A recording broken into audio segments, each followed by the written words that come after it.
Hey friends, about 70% of folks watching my videos aren't subscribed. If you enjoy these stories, consider subscribing. It really helps the channel grow. Drop a like, leave a comment, and let me know where you're tuning in from. Growing up in the small town of Grayling, Michigan, I always felt a deep connection to the wilderness that surrounded me. As a kid, I spent countless hours exploring the dense forests, hiking scenic trails, and fishing the pristine rivers of the northern Lower Peninsula. My happiest memories were made outdoors, immersed in nature. So it was no surprise to anyone when I decided to pursue a career as a park ranger after college. With a degree in environmental science and a passion for the great outdoors, I felt uniquely suited for the role. I wanted to help protect and preserve the wild places I loved, while sharing my knowledge and enthusiasm with park visitors. My first posting was at Hardwick Pines State Park, a majestic old-growth forest famous for its towering white pines some over 300 years old. I fell in love with the park immediately.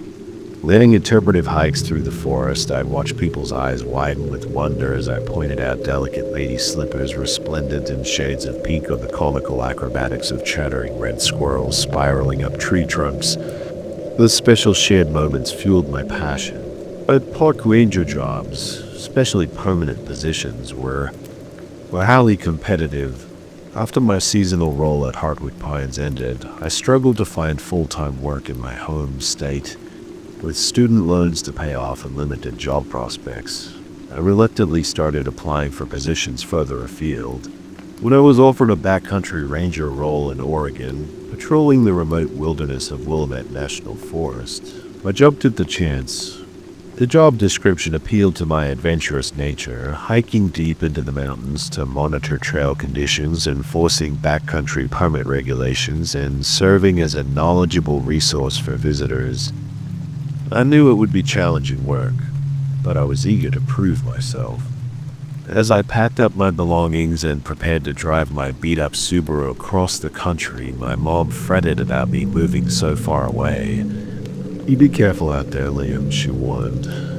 Her forehead creased with concern. "Don't go getting yourself lost in the woods." I laughed and pulled her into a hug, trying to make light of her worries. "Come on, Mom. Getting paid to hike around in the forest all day. It's a dream job. I'll be fine, I promise." If only I had known then how wrong I was.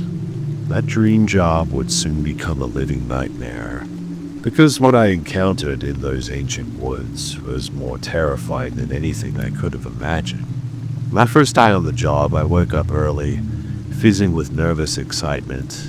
Willamette National Forest encompassed over 1.6 million acres, a vast expanse of Cascade Mountain wilderness, and be responsible for patrolling the backcountry zones around Blair Lake, a remote area only accessible by a 10-mile hike. At the ranger station, I met my new boss, a gruff 50-something named Earl. He eyed me dubiously as we shook hands. "You sure you're up for this, kid?" "Yeah, it's rugged out. There ain't no cell service, and the only way to radio is line of sight from the high peaks." I nodded resolutely. "I'm ready. I've done plenty of solo backpacking."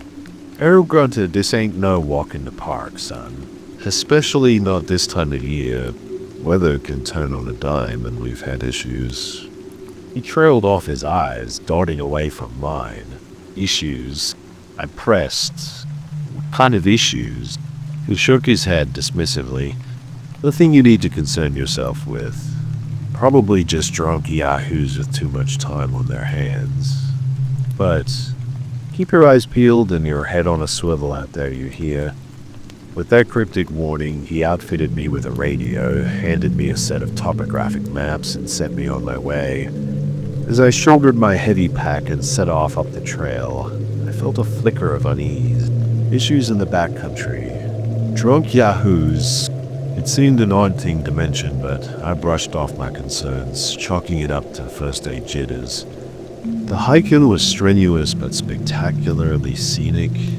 Ancient Douglas firs towered overhead, their branches draped in wisps of moss. Riotous rhododendrons burst with clouds of pink blossoms. The trail wound past burbling creeks and sheer rock faces adorned with clinging ferns. I caught an occasional glimpse of Mount Jefferson's snowy peak rising above the forest. It was achingly beautiful. Around midday, I reached Blair Lake, my home base for the next 8 days.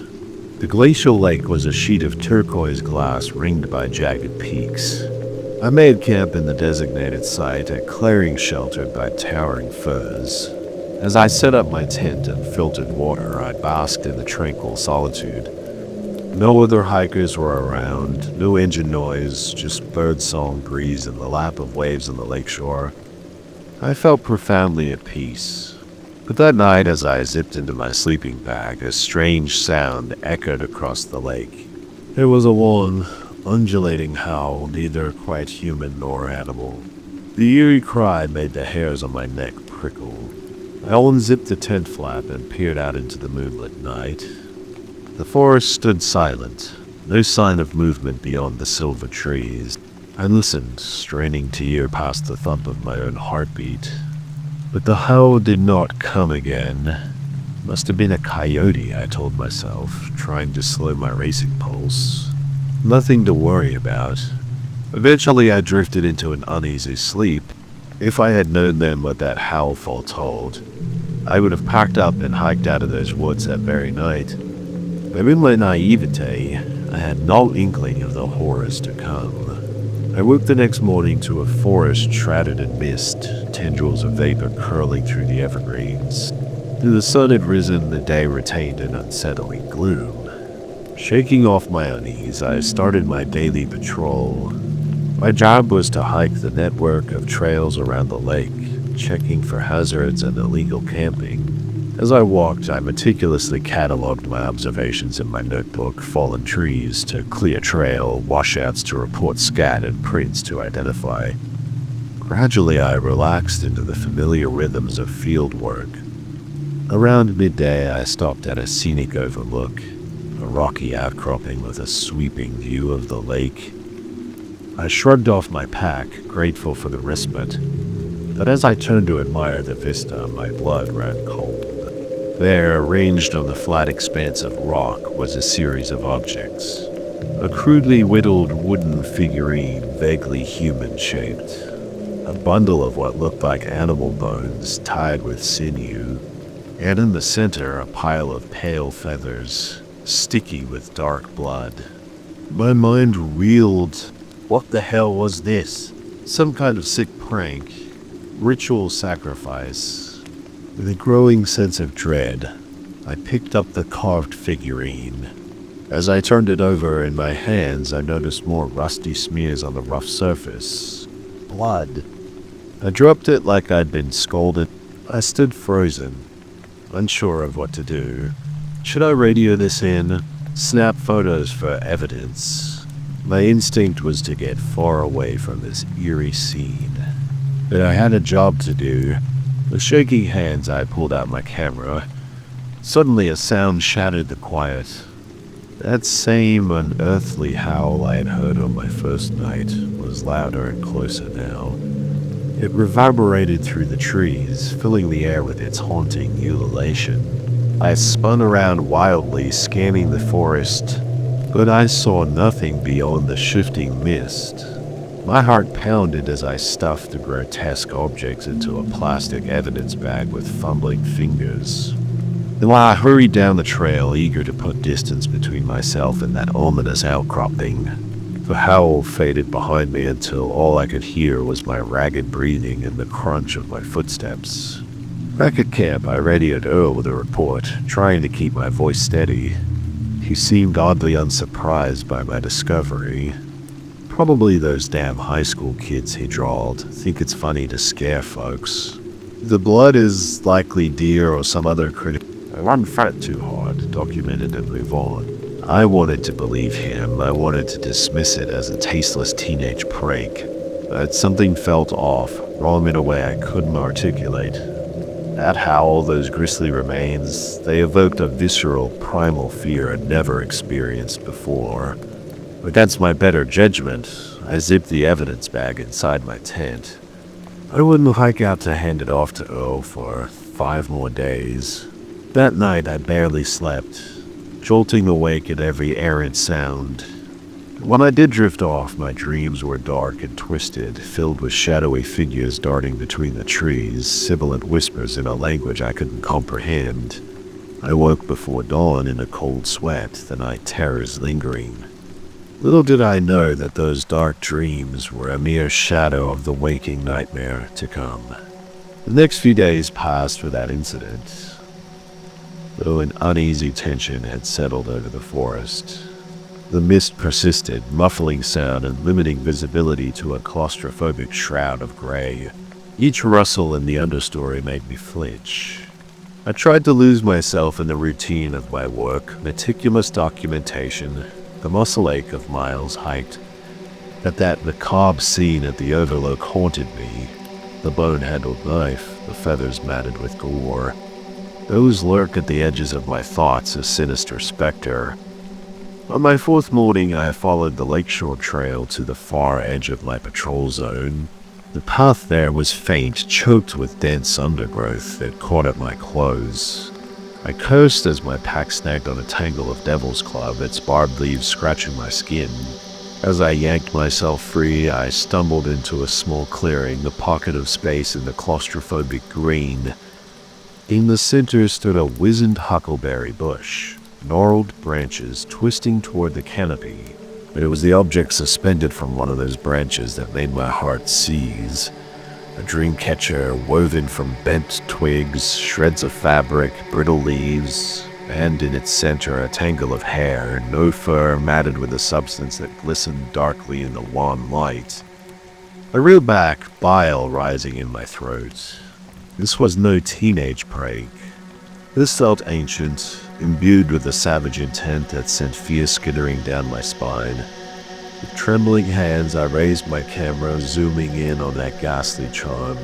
As the lens focused, I saw that dark substance for what it was, a seeping, gelatinous mass of decomposition studded with jagged bits of bone. I stumbled back, my head spinning. What the hell was happening in this forest? I fumbled for my radio, depressing the call button with a clammy finger. "Earl, come in." My voice shook. I found something disturbing, a hiss of static in Earl's gravelly drawl.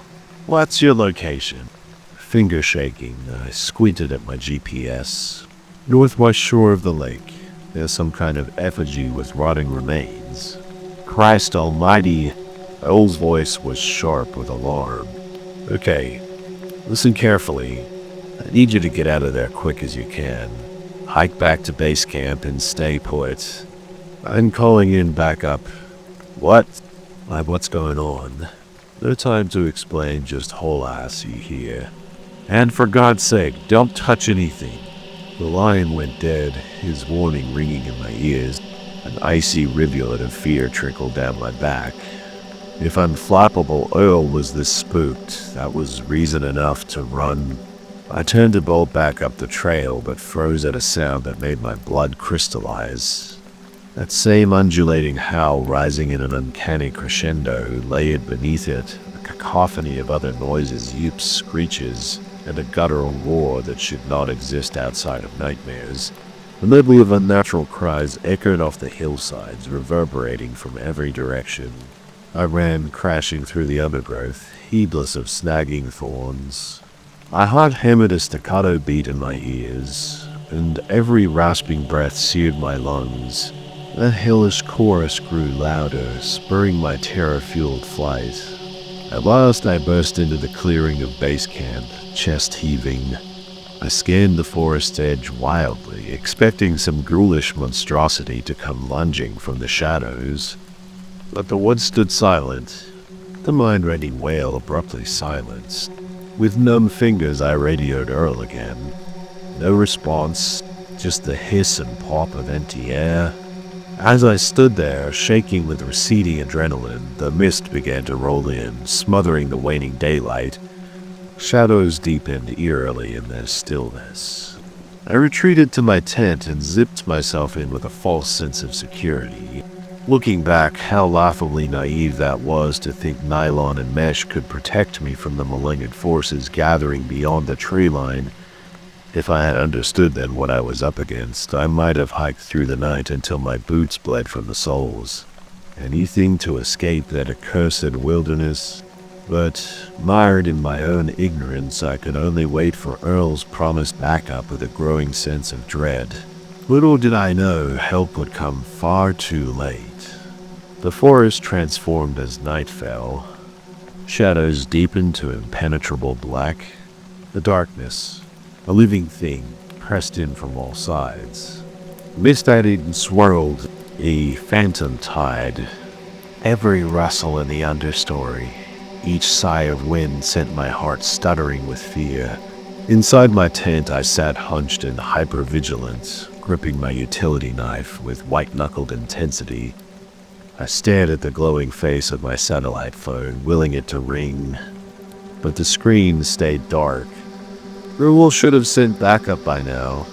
Surely a rambling account of blood magic and spectral howls from a half-hysterical ranger warranted an immediate response. But as the hours ticked by with no sign of aid, my dread mounted.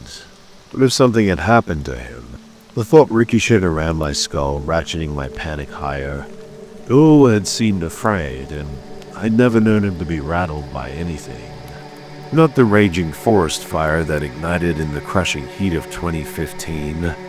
Not the cougar attack that left a pair of backpackers mauled within an inch of their lives. For something to spunk him this badly, I flinched as a sound pierced the night.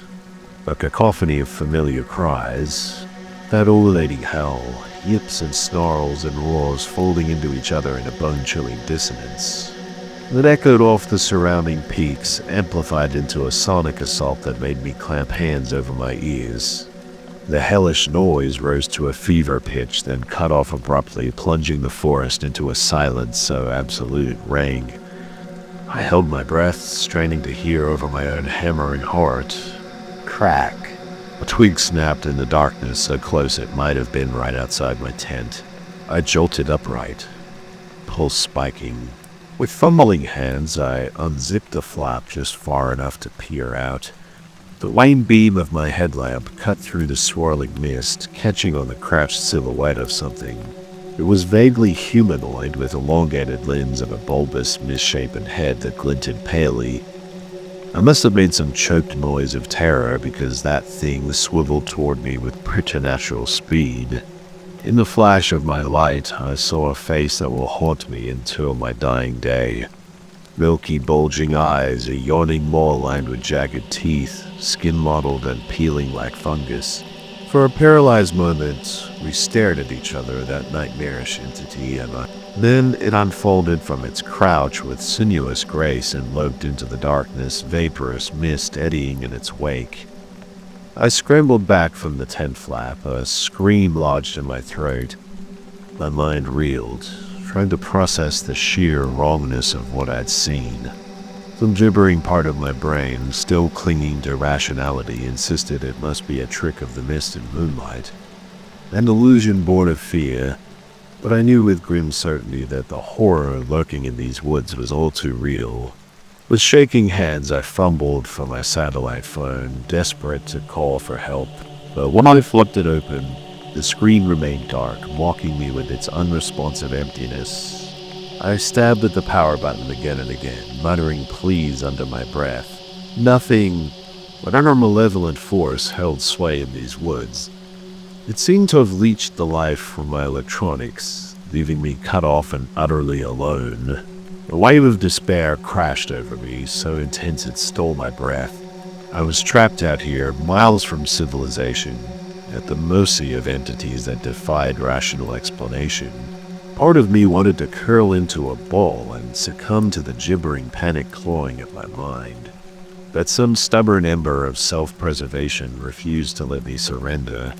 I was a goddamn park ranger trained to keep a level head in a crisis. I couldn't just sit here quaking in my boots and wait for that thing to come back. I had to pull myself together and figure out a plan. With an effort of will, I forced my leaden limbs to move. First things first, I needed to secure my campsite against intrusion as best I could. My hands shook as I unzipped my backpack to dig for the rope and carabiners I used for hanging bear bags. Working quickly, I rigged up a perimeter around my tent, stringing the cord between trees at chest height. It was a flimsy barrier against God knows what, but it gave me a modicum of comfort. Next, I inventoried my supplies. I had a full camelback of water, a dozen energy bars, a miniature camp stove with 2 fuel canisters, and my trusty multi-tool. My topographic maps were safely tucked inside a waterproof pouch. I had extra batteries for my headlamp, a compact first aid kit, a flare gun with 4 cartridges, and a sturdy fixed-blade knife in addition to my folding utility knife. It was enough to survive on for a few days if I rationed carefully. My goal wasn't just to survive, it was to escape these eldritch woods and whatever horrors lurked within. I pored over my maps, tracing potential exit routes with a shaking finger. The trail I'd hiked in on was the most direct path back to the ranger station, but it meant potentially crossing paths with that nightmarish creature again. There was a longer route skirting the southern shore of the lake before veering east. That would deposit me on a dirt Forest Service road a few miles from the station. It would add half a day's hike, but offered a wider berth from the entity's last known location. Decided, I plotted my course, memorizing the contours and landmarks I'd need to navigate by. I'd set out at first light, moving as quickly and quietly as I could. With luck, I could steal a march on the malevolent forces stalking me and slip away undetected. Satisfied that I'd done all I could to prepare, I finally allowed myself to crawl into my sleeping bag, knife clutched to my chest like a talisman. Despite my exhaustion, sleep remained elusive, my mind conjuring twisted visions every time I closed my eyes, phantasmagoric abominations with grasping claws and dripping teeth. I tossed and turned, the night stretching on in seeming eternity. When the eastern sky finally began to pale with pre-dawn light, I had never been so grateful to see the end of darkness. But that relief curdled into dread as an unearthly keening split the still air, the wail of something ancient and insatiable. It echoed off the peaks, the sound somehow colder and crueler in the wan light of dawn. Cursing, I scrambled out of my bag hastily, cramming gear into my backpack.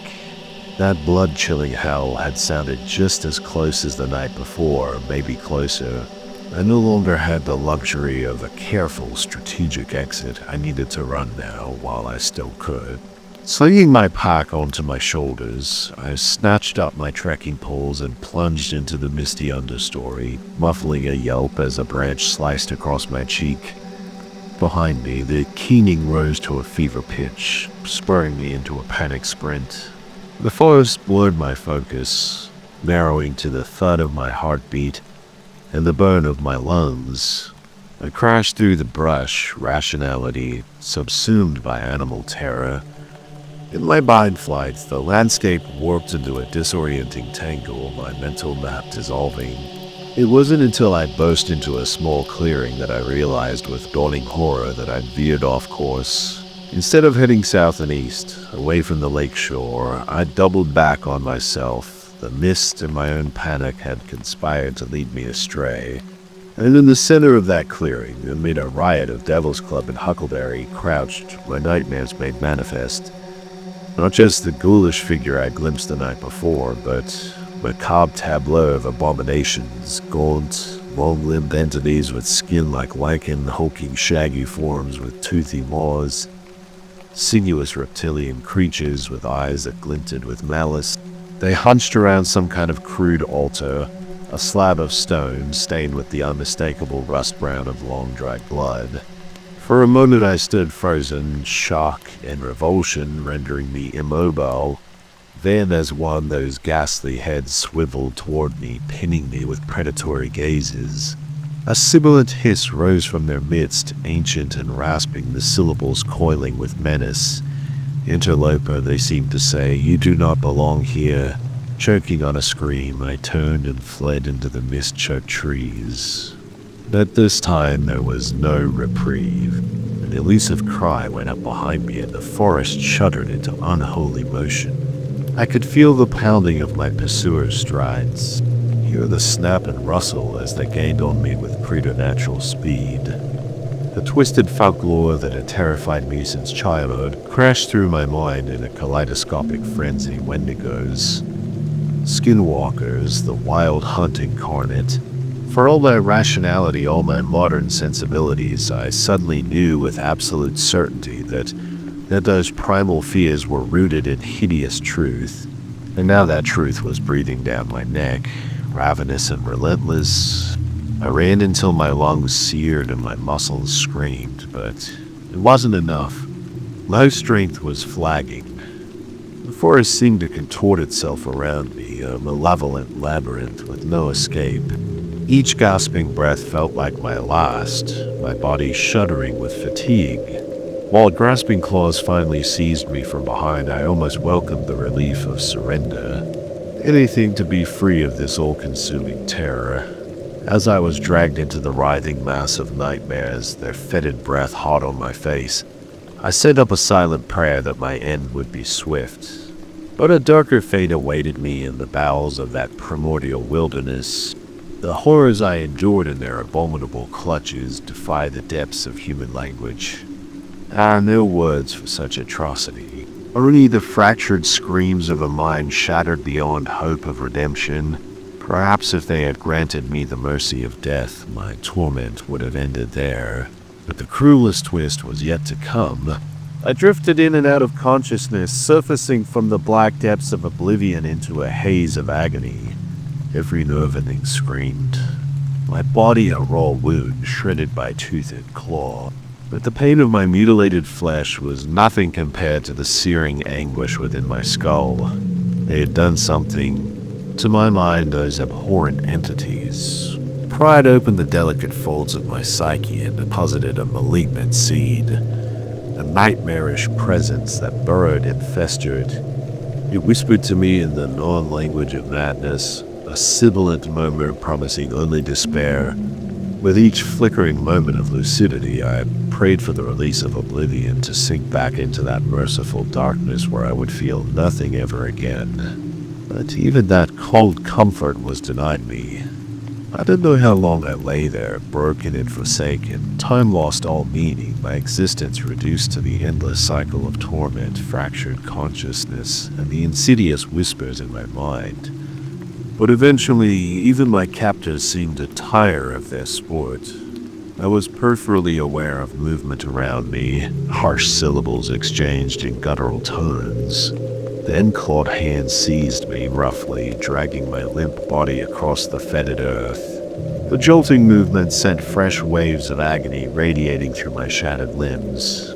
After an interminable interval, I was hoisted upright and slammed against the gnarled trunk of an ancient tree. The impact forced a choked sob from my ravaged throat.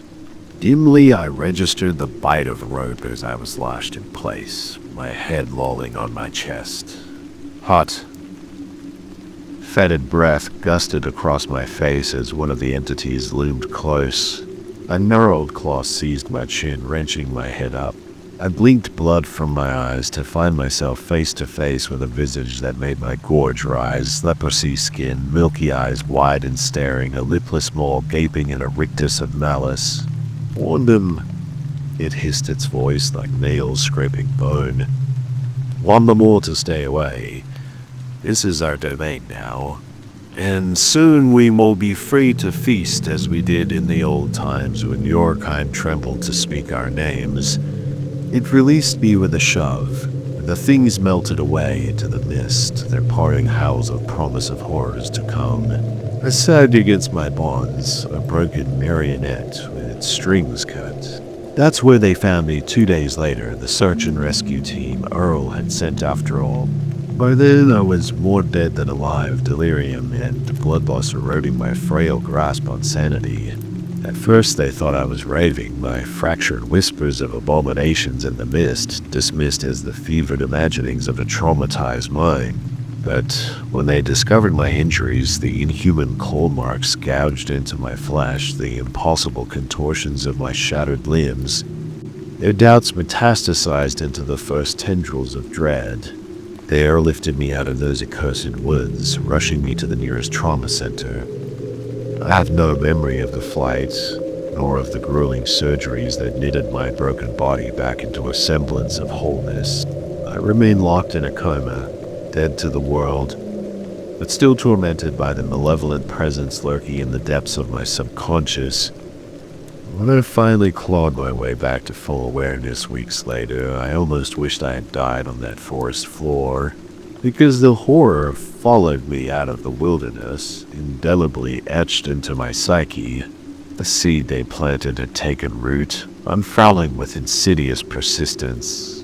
Every time I closed my eyes, I saw their nightmarish visages, felt the phantom rake of their claws. The doctors called it post-traumatic stress, prescribing me a rainbow of pills to dull the terror. But I knew the truth. I would never be free of the taint that had sunk its hooks into my soul. I was a marked man, my sanity hanging by a fraying thread. I wish I could say that was the end of it, that I found a way to forget, to piece together some semblance of a normal life, far away from the eldritch horrors that haunt the wild places. But I'm not that lucky, because the dark forces that seized me in those woods didn't just shatter my mind and body. They broke something fundamental, tore through the gossamer veil that separates our world from spheres, never meant to be known by mortal minds. And now, everywhere I turn, I catch glimpses of their unholy influence seeping through the cracks, corrupting the very fabric of reality. In every shifting shadow, every whisper of wind, I feel the specter of their malign presence encroaching on the tattered edges of my sanity. I'm a walking wound, a raw nerve, flayed open and left to fester.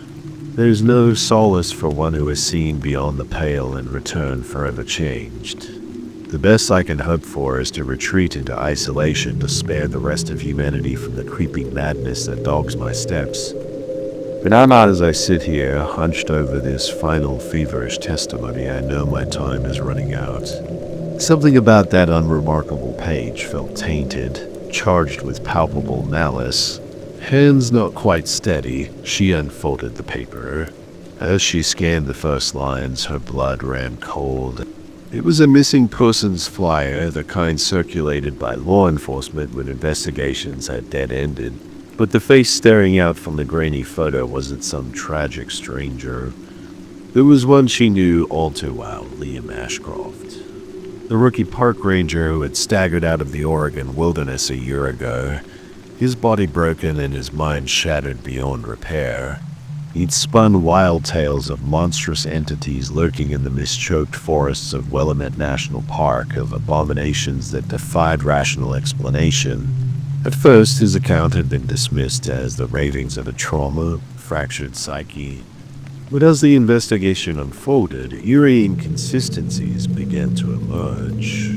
The injuries that riddled Liam's flesh are savage lacerations, contusions, bones pulverized to splinters, defied any mundane explanation. And scattered across his ransacked campsite were artifacts of such grotesque savagery that even the most hardened officers blanched. Animal remains putrefying on blood-soaked totems, crude effigies woven from human hair and viscera, profane sigils gouged into tree bark and stone. But it was the logbook retrieved from Liam's pack that had shattered any veneer of normalcy, catapulting the case firmly into the realm of nightmares. The presence in my mind swells with each passing day, growing bloated and ravenous, eroding the last crumbling bulwarks of my resistance. Soon it will burst forth in a tide of howling chaos, and I will become an abomination, an extension of the horrors I once fled. So this is my warning, the only thing of value I can offer with the tattered remnants of my sanity. To all those who would seek out the untamed places, who dare to stray beyond the comforting boundaries of the mapped and quantified, beware.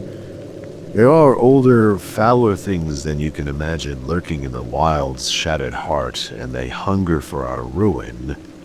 Heed my words and shun the siren song of untrammeled wilderness, for if you wander too far off the beaten path, you may find, as I did, that you can never truly come home again. That the most terrifying monster is the one that follows you back to lurk forever in the darkest recesses of your own mind. This is my confession and my condemnation. May God have mercy on us all. Chapter 8. Epilogue. 1 year later, the manila envelope sat on the desk, deceptively innocuous. It bore no return address, just a single word scrawled in jagged letters. Found. With a mounting sense of trepidation, Detective Enika Singh slid a fingernail under the seal and upended the contents. A single sheet of paper, ragged, edged, and discolored, slid out onto the scarred wood. Even before she picked it up, Enika felt a prickle of unease, her gut churning with foreboding. That red-warped, mud-splattered volume read like the journal of a man sliding into madness, his clipped field notes devolving into a feverish screed of terror and paranoia. He wrote of furtive movements in the forest of glyphs and totems that hinted at a primordial evil lurking in the shattered boughs. Him on the final page, scrawled in his shaking hand, were 3 words that chilled Enika to her marrow. They are coming through. But before Liam could give a formal statement, before he could shed any light on the abominations that had shattered his mind, he vanished from his hospital room without a trace. Just a flimsy gown crumpled on the floor, flecked with rusty stains that sent the latex face ashen. The official explanation was that he must have slipped out in a moment of confusion, that the combination of trauma and heavy sedation had left him irrational. After all, how could a man with injuries like that, a shattered pelvis, a leg held together with pins and staples, simply walk away undetected? But Enika had never been able to shake the conviction that his disappearance portended something far more sinister. She had pored over his logbook until she could recite it verbatim, trying to wring some sense from its elusive horrors. Now, staring down at that fluttering page, dread tightened around her throat like phantom fingers, because below Liam's haunt, the manila envelope sat on the desk, deceptively innocuous. It bore no return address, just a single word scrawled in jagged letters. Found. With a mounting sense of trepidation, Detective Enika Singh slid a fingernail under the seal and upended the contents. A single sheet of paper, ragged, edged, and discolored, slid out onto the scarred wood. Even before she picked it up, Enika felt a prickle of unease, her gut churning with foreboding. Something about that unremarkable page felt tainted, charged with palpable malice. Hands not quite steady, she unfolded the paper. As she scanned the first lines, her blood ran cold.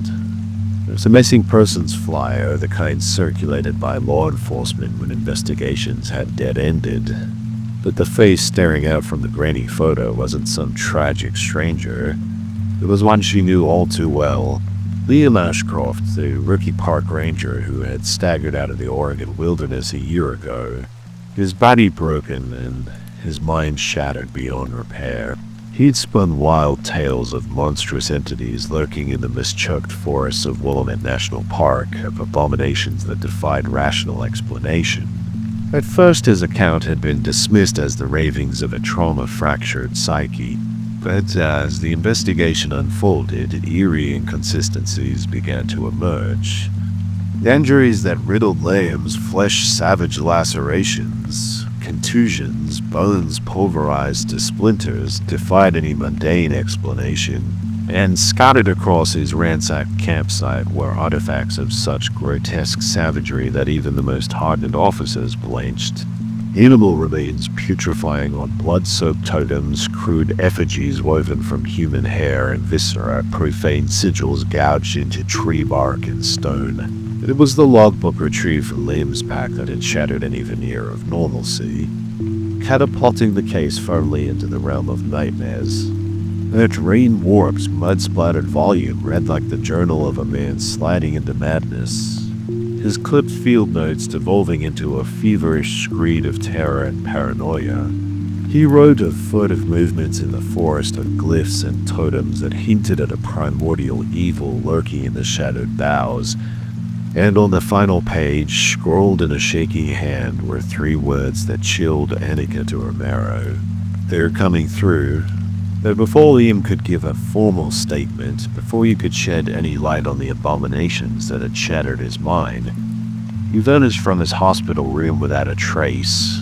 Just a flimsy gown crumpled on the floor, flecked with rusty stains that sent the lab tech's face ashen. The official explanation was that he must have slipped out in a moment of confusion, that the combination of trauma and heavy sedation had left him irrational.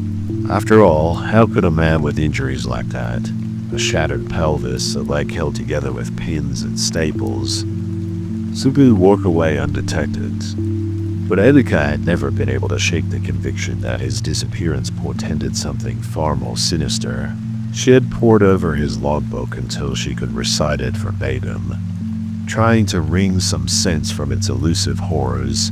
Now, staring down at that fluttering page, dread tightened around her throat like phantom fingers, because below Liam's haunted visage were words that stopped her heart. "Have you seen this man wanted for questioning in multiple homicides?" Annika's eyes raced over the text below hers, pulse hammering in her ears.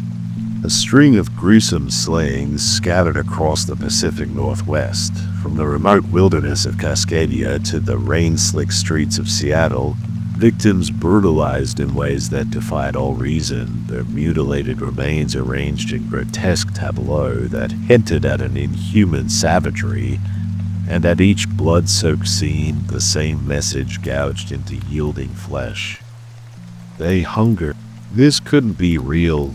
It had to be some kind of sick joke, a twisted prank preying on her darkest fears. Because the alternative that Liam Ashcroft, that affable, fresh-faced kid, had somehow metamorphosed into a deranged killer was too horrific to contemplate. But even as her rational mind rebelled, Annika felt the cold tendrils of certainty unfurling in her gut. Because hadn't she always known deep down that Liam's disappearance was only the beginning? Then whatever he'd encountered in those abyssal woods had tainted him in ways beyond imagining, seeding something monstrous in the tortured recesses of his psyche. A choked sound escaped her, equal parts revulsion and despair. Dear God, what had they unleashed? How many innocent lives would be shattered in the wake of this unfolding horror? Annika crumpled the page in her fist, a single crystalline thought piercing through the tumult. She had to find him, had to stop this madness before it consumed everything she held dear. No matter the cost to her insanity or soul, she could not let this abomination spread unchecked. But even as resolve hardened her spine, Annika felt the icy breath of despair at the nape of her neck. Because she'd seen the fathomless depths of depravity lurking behind Liam Ashcroft's eyes, and she knew with assurance that chilled her to the marrow that there would be no happy ending to this tale, only a yawning abyss waiting to swallow her whole. As if in answer, a gust of wind rattled the window behind her, carrying with it the faintest susurration, a sibilant whisper that might have been a trick of acoustics or the deepest promptings of dread. They're here. The dense Oregon forest closed in around me as I hiked deeper into the wilderness, my boots crunching softly on the pine needle-strewn trail. I adjusted the heavy backpack weighing on my shoulders, filled with supplies for my mission. 3 months ago, if you had told me I'd be out here working for a secret government agency, I would have laughed in your face. Me, Jason Cooper, a 28-year-old nobody from Lansing, Michigan. I was broke, drowning in student loan and credit card debt, living paycheck to paycheck at a dead-end office job I hated. My only joys in life were playing guitar, seeing local punk shows, and escaping into the woods on my days off to go backpacking and get away from it all. That's why the mysterious email from a government recruiter piqued my interest. Seeking physically fit individuals for wilderness assignments of utmost importance to national security. It read, "Competitive pay, full benefits, student loan forgiveness." It sounded too good to be true. But in my desperation, I replied, and after a dizzying series of aptitude tests, physical evaluations, and secretive interviews, I found myself recruited into a clandestine program I still barely understood. They called it the Lost Persons Response Unit. Our job was to venture into remote areas across the country to find people who had disappeared in the wilderness. Hikers, campers, mushroom foragers, fugitives, anyone, and bring them back, dead or alive. The alive part was preferable, but not always possible, they made clear. These were no ordinary missing persons cases. Here I was, my first solo assignment after 2 brutal months of survival, combat, and tracking training.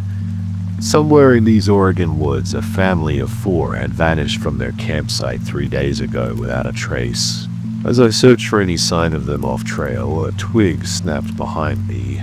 I whirled around, my heart pounding. But there was nothing, just the trees, the ferns, the dappled shadows. The forest itself suddenly felt alien, watchful, threatening. I took a deep breath and kept hiking deeper into the sea of green. The damp, earthy smell of rotting logs mingled with the sharp scent of pine. Sweat trickled down my back beneath my tack vest. What had I gotten myself into? What dark things awaited me in these ancient woods? I shuddered, unsure if it was from the cool air or a rising sense of dread. Every step took me farther from civilization and safety toward an unknown fate. My mind flashed to old legends, whispered campfire, tales of things in the forest that stalked and devoured the unwary. Just stories I told myself. Focus on the mission. But I couldn't shake the feeling that I was no longer alone out here, that I was now the one being hunted. Watching eyes tracked my every movement through the endless rows of trees. I was the intruder here, walking brazenly into the primal domain of something old and evil, something that resented my intrusion. A sudden breeze sighed through the woods, sounding almost like a malevolent chuckle. Goosebumps prickled up my arms. I quickened my pace, fear and adrenaline flooding my veins, even as a grim resolve hardened inside me. I had a job to do, and I would see it through, come hell or high water. No matter what primordial horrors lurked in these shadowlands, I had to find that missing family or die trying. I made camp that night in a small clearing in the shadow of a massive gnarled oak tree that looked like it had stood sentinel over the forest for centuries. As darkness fell, I built a small fire more for comfort than warmth. The dancing flames at least helped keep the oppressive gloom of the woods at bay. Opening a foil pouch of bland but filling nutrient gel, standard issue for operatives in the field these days, I choked down my dinner and then pulled out the slim file folder I'd been given at mission briefing. In the firelight, I studied the photos of the missing family, committing their faces to memory. John and Lisa Garfield, a fit, beaming couple in their mid-30s. Olivia, their shy 8-year-old with big blue eyes and curly blonde hair. And 6-year-old Lucas, a bouncy gap-toothed boy with a mischievous grin. They lived in Portland, but had come out here for a weekend of camping and hiking, a quick getaway before the school year started. Only something had gone terribly wrong. The photos showed a typical family smiling and happy, but the last known image of them sent a chill through me. There was a slightly blurred trail cam photo captured at dawn 3 days ago near their campsite. The 4 of them were walking single file through the misty forest, still in their pajamas, faces blank and eyes empty, like slumpwalkers in a trance. A shiver rippled through me, and I glanced over my shoulder at the night-shrouded woods surrounding me. Where had they been going? What had lured them from their tent at that hour as if under a spell? I thought back to the hushed conversations I'd overheard between my trainers and commanders when they thought I wasn't listening. Whispers about the things that lived in the deepest parts of the wilderness. Ancient things from the dawn of time that modern man had forgotten, but that still hungered. inhuman things that could ensnare mortal minds and bind human souls. I shook my head. I didn't believe in that supernatural nonsense. There had to be a rational explanation. A serial killer, maybe. Or maybe the family had just gotten lost or eaten some poison mushrooms that made them hallucinate and wander off. That had to be it. A hard knot formed in my gut. I'd find them. I told myself I had to. I was their only hope. But as I stared into the flickering embers of my dying fire, a clammy unease crept over me, the sense of being watched intensifying.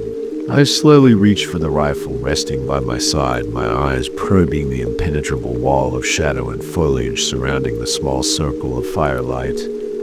Everything could be out there, just beyond sight. Watching, waiting. I was utterly alone, cut off from the rest of humanity.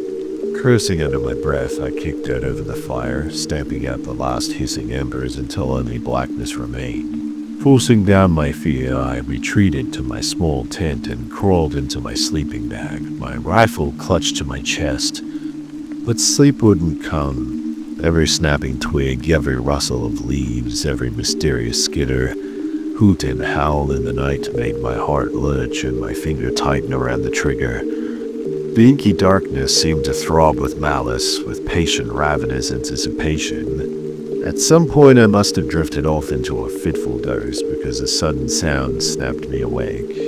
A scream, child's terrified scream, coming from somewhere out of the pitch-dark forest. I bolted upright, instantly awake, my blood running cold. Oh God, it had begun. I burst out of my tent in a panic, my rifle raised, scanning the lightless woods. The scream had sounded close, maybe 100 yards due north of my camp. I strained my ears, but heard nothing except my own ragged breathing and the frenzied pounding of my heart. The night was utterly still, as if the whole forest was holding its breath. With trembling hands, I fumbled in my pocket for my flashlight. I flicked it on and swapped the bright beam across the looming trees and dense undergrowth. Nothing, no movement. The roots seemed to swallow up the light at the edges. The darkness barely held at bay. My stomach lurched as I realized the scream had stopped. "Hello," I called out, my voice cracking. "Is someone there? I'm here to help." Silence. Not even the crickets were chirping anymore. A sheen of icy sweat slicked my skin despite the chill. I had to go out there. A child was in trouble. It might be Lucas or Olivia. Taking a deep breath, I started forward into the waiting forest. Brittle twigs and leaves crackled underfoot with each wary step, sounding explosively loud in the tomb-like hush. My flashlight danced through the murk, illuminating twisted tree trunks, ink-black shadows, and snarls of brambles. The ripe, loamy smell of decay thickened. An irrational fear gripped me, a primal dread of the dark and unknown. My nerves stretched, taut as piano wire.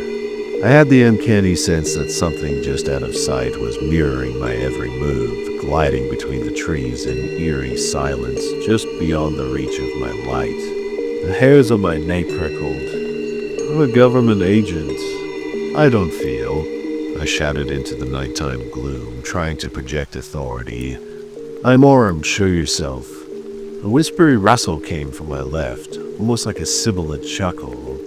I spun toward it, pulse spiking, but saw only the ghostly mist curling between the pines.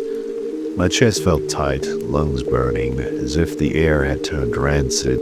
I staggered on twigs, snatching at my sleeves and roots, trying to snag my ankles. The scream rang out again without warning. So close, it felt like it was right next to my ear, even though I was still alone. I wheeled back with a startled yelp, swinging my rifle wildly. The sound cut off abruptly, replaced by a wet gurgle, then the dense, cloying silence. My heart jack hammered painfully against my ribs. What the hell was happening? I crashed through the tangled undergrowth toward where I thought the awful sound had come from. Branches whipped my face and tore at my hair. It felt like the whole forest was wrapping spindly fingers around me, trying to pull me down, drag me under the mulch and rotting leaves and spongy moss to smother me in the fetid dark. My boots splashed through an invisible creek and sent me stumbling to my hands and knees in the icy, stinking muck, spitting out mud and blinking away filthy water from my eyes. My gaze landed on a pale, motionless form, half submerged in the shallows a few yards downstream. I scrambled forward on all fours, my flashlight shaking wildly. A shock of blonde hair, tiny bare feet, a pink pajama top. "No," I gasped, afraid to comprehend the horror before me. No, please God, no. It was Olivia Garfield, the missing 8-year-old girl, and she was dead. Her small body had been savaged by something with long claws and teeth. Her throat was a ragged, oozing ruin. Her blue eyes stared glassily at the starless sky, reflecting back only the moon's cold indifference. I slumped back on my heels, a ragged howl of despair tearing itself from my chest. I was too late. What a monster could have done this? Human or something else? I reeled to my feet, grief, revulsion, and fury churning in my gut. Then I saw it, half hidden behind a tree at the edge of the creek, a hulking shadow glistening and misshapen, with 2 burning red eyes watching me with a terrible, hungry intelligence. I raised my gun with numb fingers, but before I could shoot or scream, it rushed toward me, moving faster than anything of its size should be able to soundlessly, except for the clacking and skittering of countless arachnid legs.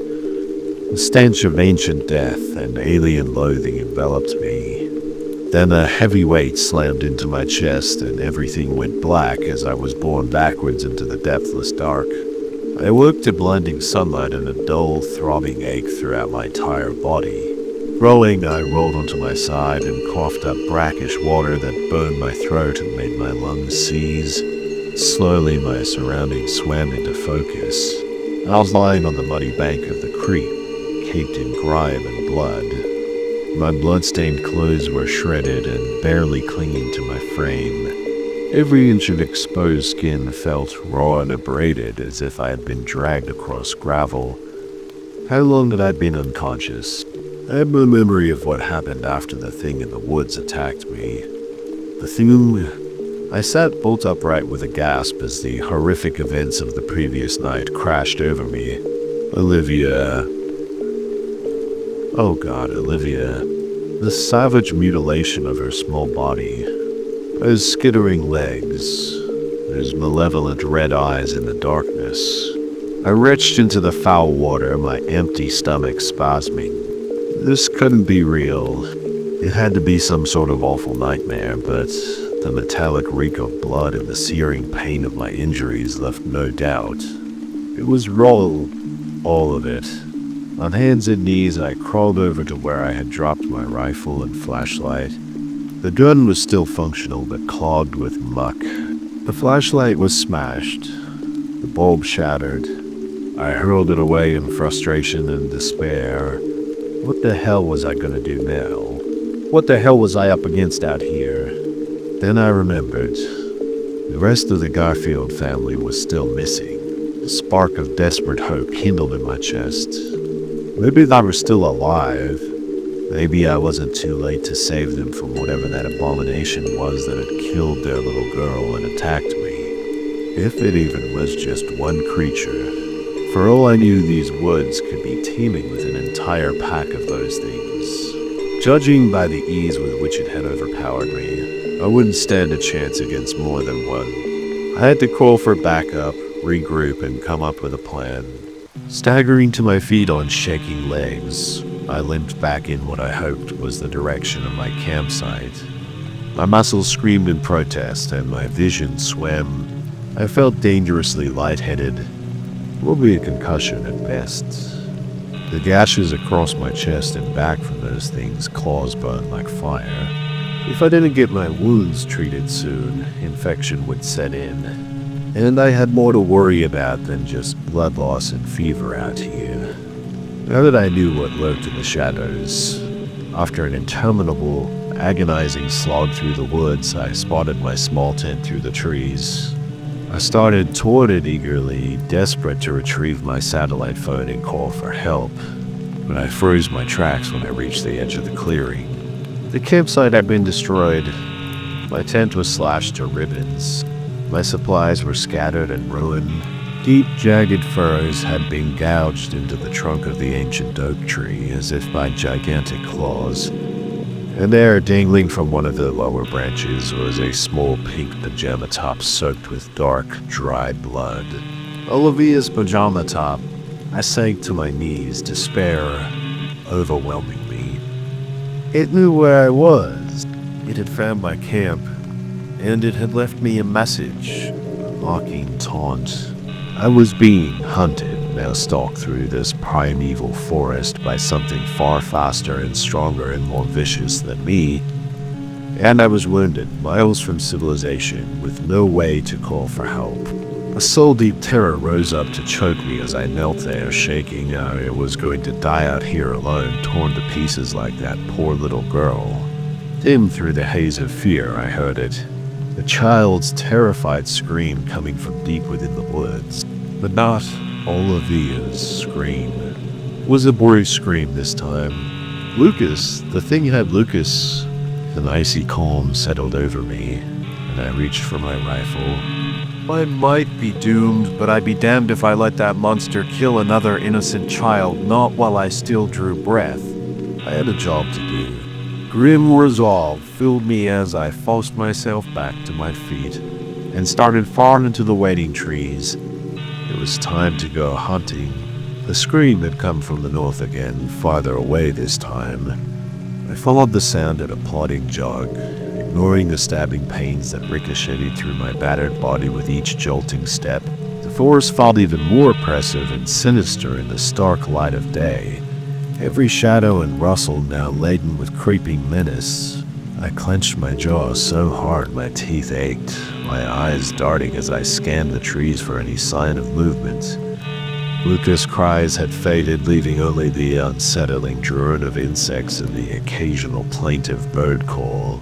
My nerves were ragged, stretched to the breaking point. I slowed to a walk, trying to move as silently as possible over the twigs and leaves littering the loamy ground. The thing clearly had uncanny hearing. I wouldn't be able to sneak up on it. At the same time, I knew my human senses were laughably inadequate out here. It could be tracking me at that very moment, avoiding my clumsy attempts at stealth with contemptuous ease, circling around behind me to pounce. The air was shattered by a blood-curdling shriek. So close, I could have sworn it was right next to me. I spun toward it, rifle-shouldered finger on the trigger. There, a thrashing, sobbing figure was tangled in the grasping roots of a fallen tree some 30 yards ahead.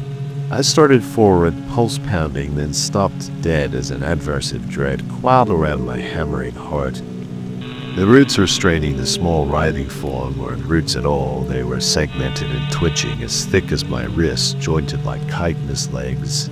The tree trunk shivered and cracked, bark peeling away in an avalanche of rotting splinters to reveal a glossy midnight blue carapace. Two glowing crimson eyes snapped open, and I found myself staring up at a monstrosity that shattered sanity and denied all natural law. The thing unfurled itself, rising up to a towering height on 8 spindly serrated legs, like something from a lunatic's night terrors. Vicious mandibles clacked beneath those hellish eyes, venom visibly dripping from sickle-shaped fangs longer than my forearm. An hysterical corner of my mind tried to make sense of the impossible horror before me, some kind of monstrous giant spider. No arachnid on Earth had ever reached this size. Besides, something about its alien shape and demonic eyes hinted at a far more unnatural origin. Lovecraftian J-horror monster about the size of a horse. Whatever it was pure malevolence given form, an abomination that belonged to the lightless gulfs between the stars, not this world. In its barbed skeletal embrace, little Lucas Garfield hung limp, his pajamas shredded and bloody. But I could see his small chest rising and falling. He was still alive, if barely. With a canny wail, he lifted his head and met my paralyzed stare. The naked pleading and animal terror in his eyes jolted me into action. I swung my rifle up and opened fire, the shots cracking loudly in the close woods. Most of the rounds went wide in my shock and revulsion, but a few found their mark, sparking off the creature's armored hide. It reeled back with an ear-splitting screech of rage and pain. Lucas was still clutched in its 4 legs. Then it lunged straight for me with blurring speed, its remaining legs gouging huge divots from the earth, slavering jaws wide open. I backpedaled wildly, still firing, but it was only in less than a heartbeat. I had one glimpse of its maw yawning before me like the mouth of hell itself, before a clawed appendage slammed me into a gnarled tree trunk with bone-shattering force. Blackness threatened the edges of my vision as I slid to the ground, my ears ringing and my gun lost somewhere in the underbrush. But the thing seemed to have forgotten me for the moment, perhaps shocked that its prey had dared to fight back and injure it. As my sight returned, I saw it crouched over Lucas' crumpled form, its overlong legs jerking spasmodically as a serration of hisses whistling from its mandibles. It sounded almost like it was speaking in a language never meant for the human tongue. With an effort that took every last drop of my resolve, I dragged myself toward the monster, fumbling for the knife in my belt.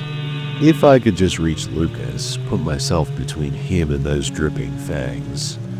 But even as I gathered my feet under me to lunge, knowing it meant my certain death, the creature's head swiveled 180 degrees to face me, moving with sinuous, unnatural grace.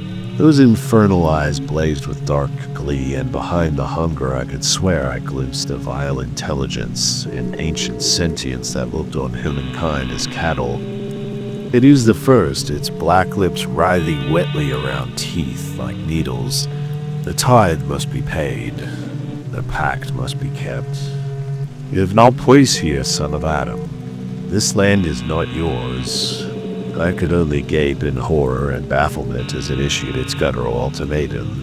What, in God's name, was it talking about? Tithe? Pact? What pact? A hysterical titter threatened to bubble up from my throat. I was arguing with a literal monster as if we were discussing a parking ticket. But beneath my gibbering terror, something close to understanding began to stir. Me find of the real reason I'd been sent out here, of what my superiors had been concealing. This thing, whatever it was, wasn't some random predator stumbling on human prey. It had been expecting us. Olivia and Lucas, they'd been chosen. The Garfield family had been lured out here deliberately like lambs to an altar. Realization crashed over me in an icy wave. This whole forest was the thing's domain, and I was a sacrifice too. Fate, just like the others. I struggled back to my feet, wrath and despair warring in my heart. I didn't know what deal my superiors had struck with this abomination, and I no longer cared. All that mattered now was the terrified boy whimpering at the creature's feet. With a wordless cry of fury and defiance, I charged forward, the knife flashing in my fist. The spider thing rose up to meet me with a murderous hiss, and then we collided in a tangled whirlwind of gnashing fangs and slashing claws and hot blood, and the world dissolved into pure distilled agony, akin to slowly swimming up from a deep well of darkness and pain. Every nerve ending in my body shrieked in agony, and my head pounded like a cracked bell. I tried to move and nearly blacked out again, as white-hot anguish lanced through my left leg and side. Memories trickled back, the eldritch abomination looming over Lucas, my suicidal charge, the nightmarish melee that followed. I had a vague recollection of my knife finding some gap in the thing's chitinous armor. A core sprang my face as I stabbed again and again with desperate strength. But it was like fighting a force of nature, primeval and implacable. I hadn't stood a chance. Blinking through crusty, swollen eyelids, I took stock of my situation. I was propped against the bole of a huge tree, the bark rough against my back. My shredded fatigues were stiff with dried blood. I prodded at the wounds in my side, feeling the jagged edges of at least 2 broken ribs grate together. But I was alive against all odds and reason. How? Why hadn't the creature finished me? A hollow, awful certainty settled in my gut as I looked around and found myself alone. It had let me live because it wasn't done with me yet. I was stolidly Lucas. I croaked through a throttle from screaming. Lucas. Only silence answered me, the forest holding its breath in expectation. The creature had taken him, just like it had taken Olivia. Despair crashed over me heavy and smothering. I had failed them both. I closed my eyes against the hot sting of tears. Shame and self-loathing, a leaden weight in my chest. What kind of monster was I that I still lived while those innocent children had been dragged off to a fate worse than death? But self-pity was a luxury I couldn't afford. Not if I wanted to keep what was left of my soul. I still had a job to do. I had to find John and Lisa Garfield, warn them, get them out of here. And then I would come back and end this or die trying. The pain receded as cold purpose flooded my veins. It was an agonizing ordeal, but I managed to lever myself upright, leaning heavily against the tree trunk, only to freeze as my questing fingers brushed against something that had been pinned to the bark above my head. A scrap of blood-stained fabric, a torn piece of Lucas' pajama shirt. The thing would left me another gift. I stared at it for a long moment, my mind churning.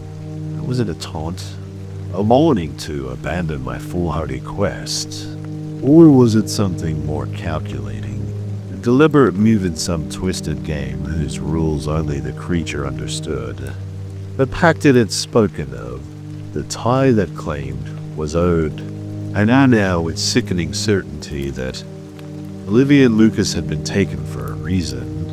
This was no random happenstance of nature, red in tooth and claw. There was an intelligence behind all of this, cruel and cunning, something old and evil steeped in blood and shadow. And I had a terrible suspicion of what part I had been meant to play in this from the start, chosen for my failures, my weaknesses. A piece on a board I couldn't see. I shook off the spiraling dread and despair. But I couldn't think about that now. I had to focus on putting one foot in front of the other, on clinging to the tattered shreds of my sanity. Find the Garfields, finish the mission. That was all that mattered. That was the only way any of this would mean a damn thing. I picked a direction at random and started limping into the gloom-shrouded trees. Each lurching step felt like an eternity of pain. The forest pressed close. A sea of green, broken only by weak shafts of light stabbing down through the dense canopy. Tendrils of mist drifted between the towering trunks, clammy and clinging. Insects buzzed and chirped in a maddening drone, time blurred and ran together as I stumbled onward. The only way I could mark my passage was the slowly shifting angle of the light. I was hopelessly lost, turned around. The forest seemed to shift when I wasn't looking. The terrain suddenly changed. I had the awful sense that I was caught in some kind of vast, intricate trap. A maze with no beginning and no end, and that the spider thing was scuttling through the twisted paths on its endless legs, herding me deeper and deeper into its lair. The shadows were lengthening toward twilight when I finally caught a glimpse of color between the gray and black and green. A bright splash of red amid the gloom. I lurched toward it eagerly, hope rising in my chest, only to stumble to a halt as I pushed through a screen of entwined branches and found myself in a small dank clearing. There, strung up between 2 wrist-thick trees by terrible silken ropes, were 2 motionless bodies, a man and a woman, both in tattered, bloodied flannel. Their heads lolled at unnatural angles, faces purple and bloated. It was John and Lisa Garfield, the missing parents, and they were very, very dead. I took a step back, gorge rising in my throat, as the last of my hopes crashed and shattered. Too late. I was too late again. My head swam and my knees gave out, despair finally overwhelming me. As I slid to the spongy ground, I caught a glimpse of movement in the trees, a sinuous shadow flowing between the tangled boles. Two glowing red embers fixed on me from the lurk. It had found me again, or perhaps it had never left. I reached for my knife, but my arm wouldn't obey me. My nervous fingers dangled uselessly at my side. I was still struggling to stand and face my fate with some semblance of defiance when a new sound reached my ears through the buzzing static filling my head. Voices. Human voices calling to each other through the woods, flashed through the gathering dimness, bouncing erratically. A surge of relief left me lightheaded. The cavalry had arrived in the nick of time. Backup had found me, somehow tracked me to this nightmarish place. Here I croaked, waving my good arm weakly. I'm over here. Help. The light swung toward me as crashing footsteps approached. I counted 3, no 4, of bobbing beams. I staggered toward them, nearly weeping with gratitude. 4 men in black tactical gear burst into the clearing, carbines up, and trained on me. I barely had time to register the letters emblazoned on their vests. LPRU before they were on me, forcing me to my knees, wrenching my arms behind my back. I cried out in pain and confusion as the muzzle of a rifle ground into the base of my skull. Jace Cooper, one of them, said, his voice flat and cold behind his balaclava. By the authority of the Shadow Directive, you are hereby remanded into custody to be held pending psychological evaluation and assessment of your potential ongoing utility to this program. Do not resist. I knelt there, slack-jawed, uncomprehending as my rescuers became my captors. I looked to their leader, a powerfully built man with a bluff, square jaw, searching his flinty eyes for some clue or hint that this was all some kind of cruel joke or a loyalty test. But in his gaze I saw only a serene, untroubled conviction, and behind that a glimmer of something very like greed. And in a moment of awful clarity, I understood. I saw the strings behind the stage, the true shape of the game that had been played here, with Olivia and Lucas and their parents and me as unwitting pawns. I was never meant to save anyone. I was the sacrifice, the distraction, the tithe paid in blood and suffering to keep the real pack sealed, the real horrors at bay for another year. While the Garfield screams and begging, I danced to my master's tune, never knowing my steps were ordained from the start. Rough hands hauled me to my feet, dragging me stumbling from that place of nightmare and revelation. As my head lolled against my chest in utter defeat, I caught one last glimpse of the spider thing crouched high in the branches above, watching gloatingly. Those terrible crimson eyes seared into mine, branding my soul before the butt of the rifle cracked against my temple and I fell, spiraling down into merciful darkness. But even as awareness fled, I knew this was only the beginning, a prologue to even greater horrors to come, and that when I next awoke, caged in some sterile lab to await an unimaginable fate, the true depths of my damnation would be revealed at last. I awoke to sterile white walls and the distant, muffled screams of the dead. A hard pallet supported my aching body, my wounds dressed in crisp bandages. I tried to sit up, only to find my wrists and ankles cuffed securely to the steel bed frame. Panic surged through my veins, chased by grim comprehension. I wasn't in the hospital. This was no place of healing. The faint, coppery tang of blood mingled with the astringent bite of bleach, the building itself seeming to throb with a vague sense of unease and dread. The atmosphere of the coldplex, with its maze-like white corridors and reinforced metal doors, stood in unsettling contrast to the primal horror of the creature's shadowed forest lair. But the prickling of my skin and the ice in my gut told me that the true nature of this place was no less dark. As if summoned by my growing unease, the heavy door swung open with a groan of rusting hinges. 2 men in white coats, their eyes hidden behind reflective glasses and their faces devoid of expression, stepped into the room. They flanked the broad-shouldered form of the tactical team leader from the forest clearing, still clad in black fatigues. his square jaw clenched with grim resolve, held a slim file folder in one hand and regarded me with a look that mingled pity and contempt. "Mr. Cooper," he said, his tone clipped and formal, "I am Director Blackwood. You are being held in a secure facility under the jurisdiction of the Lost Persons Response Unit, a clandestine government agency dedicated to managing certain threats that fall outside the scope of conventional authorities." "What the hell are you talking about?" I croaked my voice, rusty from screaming. "What about the Garfield? A thing in the woods? What was that? That monster?" Blackwood fixed me with a look that could have cut glass. "What you encountered was a glimpse behind the curtain, Mr. Cooper," he said. "A peek at the true nature of the world and all its primal savagery and Stygian gloom. The Garfields, well, they served a purpose just as you have, just as me all do." In the grand scheme of things, he stepped closer. His shadow fell across my restrained form. The sharp scent of his aftershave made my eyes water. The sad reality is that humanity is little more than chattel to the true masters of this world, the chthonic entities that lurk in the spaces, between spaces, hungering for blood and suffering. The creature you faced, one of the lesser of its kind, a mere foot soldier in a war that has raged since before the first ape-man crawled from the primordial ooze. My mind reeled, trying to process the implications of Blackwood's words. I had stumbled into something so much larger and more terrible than I could have ever imagined. A veil ripped back to reveal the squirming horrors that truly moved the pieces across the board. But one question still burned in my mind, searing and relentless. Why? I asked hoarsely, "Why did you send me out there?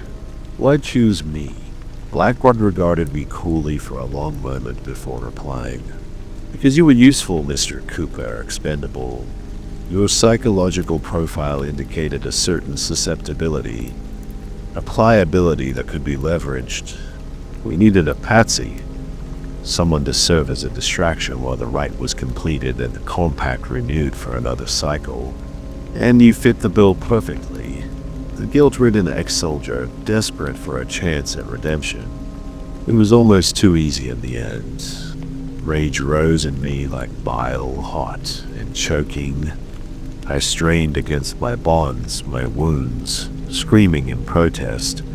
"You bastards, you set me up, fed me to that thing like a lamb to the slaughter." Blackwood leaned back, a faint smile playing about his thin lips. "Don't think of it that way, Mr. Cooper. Think of it as a promotion, a chance to be a part of something greater than yourself, to serve a higher purpose." He gestured to the men flanking him, who stepped forward and began fiddling with the machines that brooded in the corners of the room, spider-like tangles of wires and blinking lights. I thrashed and cursed, but the cuffs held fast.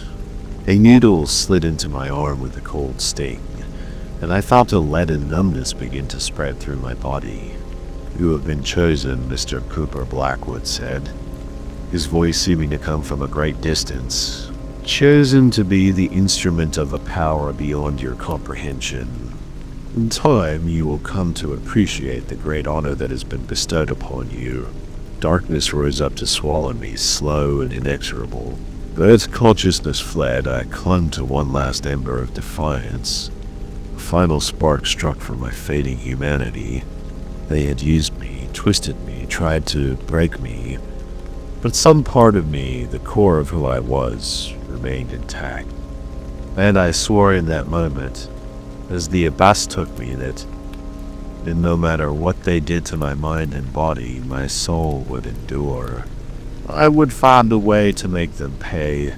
Time lost all meaning in that place.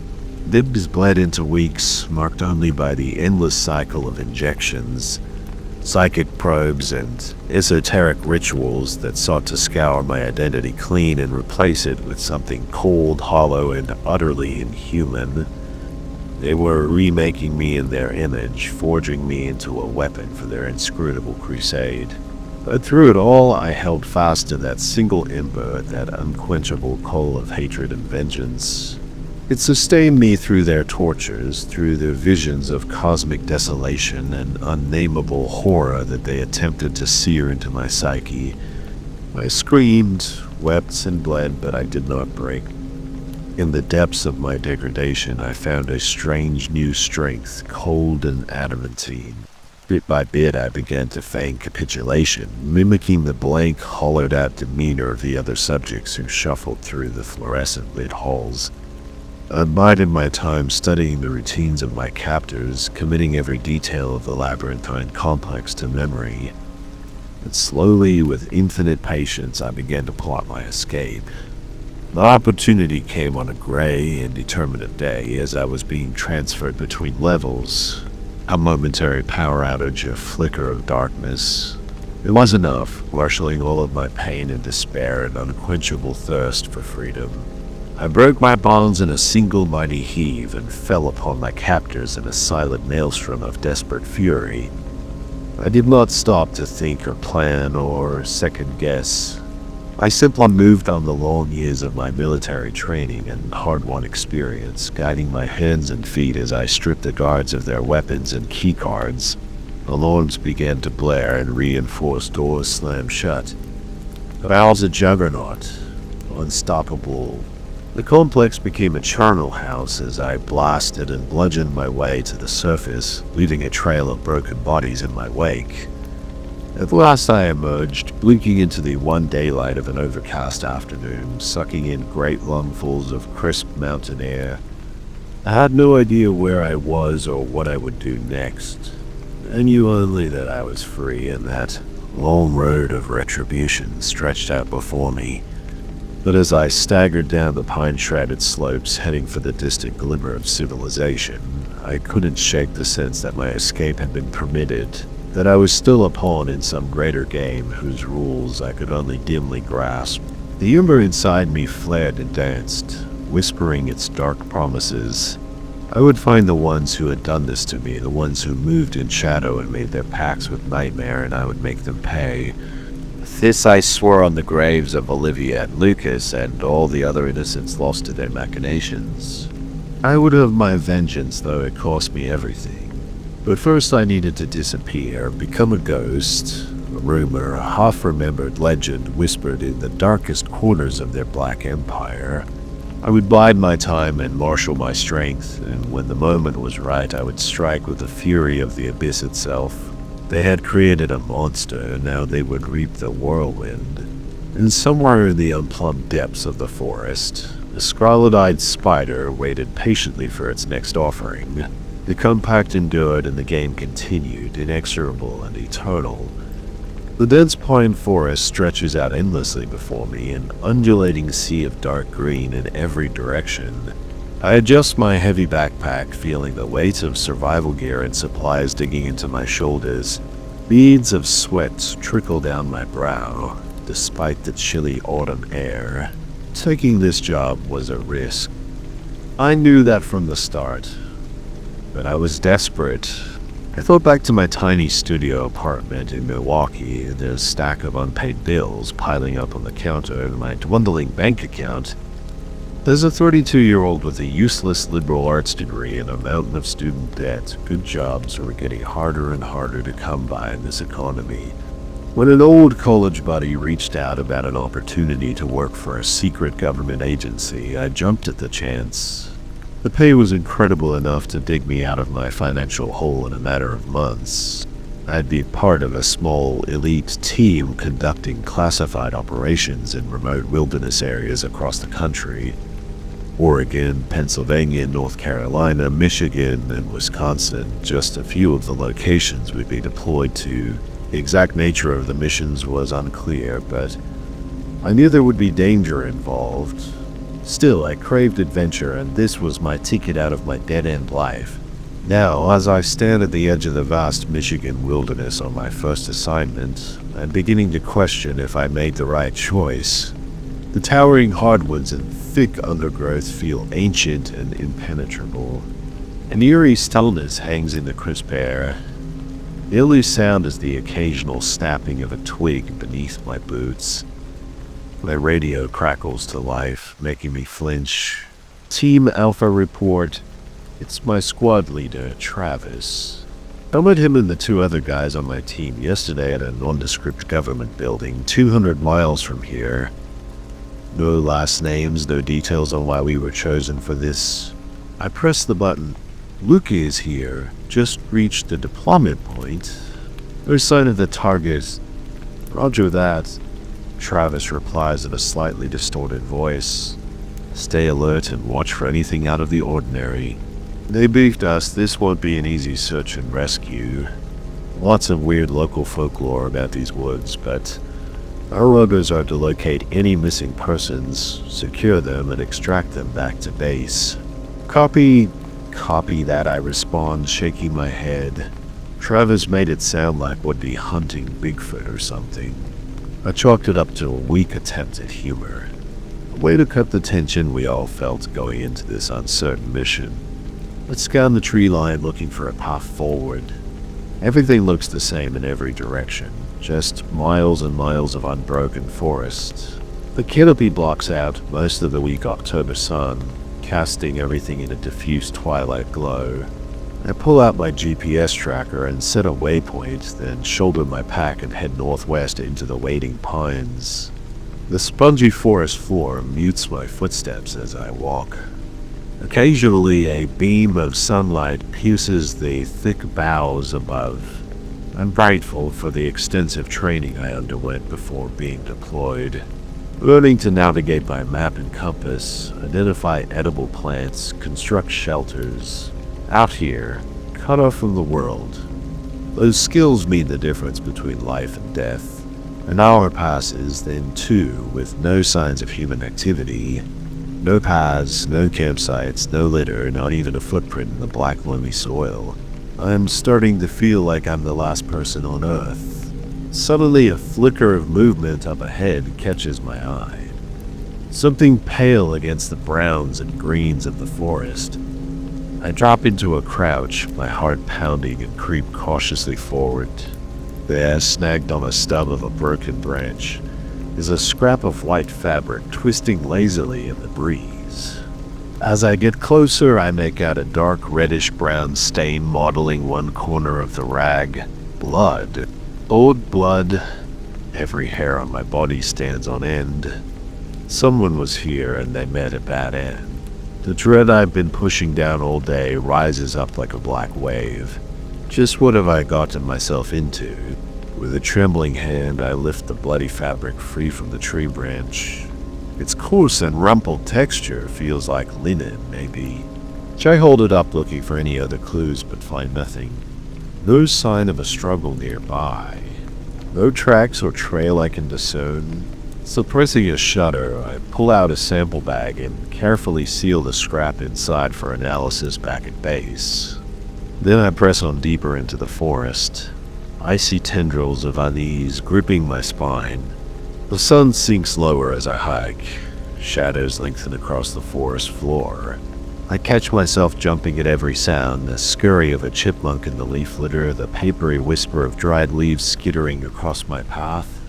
My eyes dart continuously over the gnawed trunks and shattered hollows. Though I'm utterly alone out here, I can shake the prickling feeling of being watched. As dusk approaches, I reach a small clearing, really just a gap in the dense tree cover. Time to make camp for the night.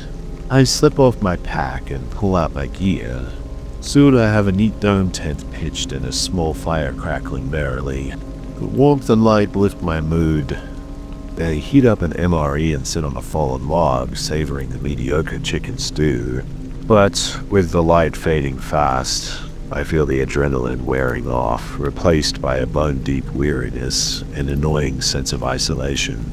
I'm alone out here, miles from the nearest sign of civilization. I think of my apartment back in Milwaukee, my friends and family, my favorite brew pub, and Quarter Cafe.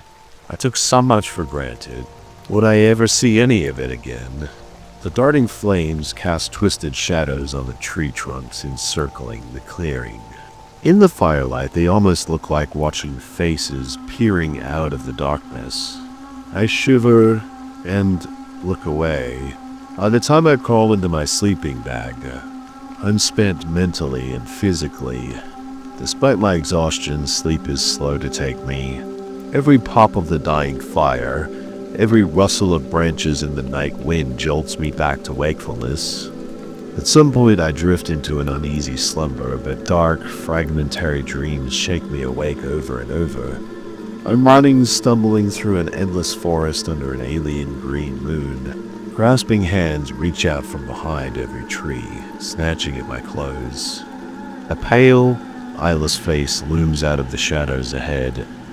I turn to run and my feet sink into the loamy earth like quicksand. I thrash and kick, but I'm stuck. The ground sucks me down into suffocating darkness as a long warbling howl fills my ears. I lurch upright, gasping for air, my heart jackhammering against my ribs. It takes several shuddering breaths to realize where I am, in my tent on a mission. It was just a dream. As I sit there, dragging my hands down my face, a sound makes me go rigid. A long, mournful wail echoes through the night, and it's coming closer. I quickly unzip my sleeping bag and pull on my boots. My fingers are shaking. Grabbing my rifle, I crawl to the tent flap and peer out into the darkness. The wall rises again, that unearthly keen that sends icy fingers dancing up my spine. It's like no animal I've ever heard before. Too high and strong to be a wolf, too sustained to be a cougar.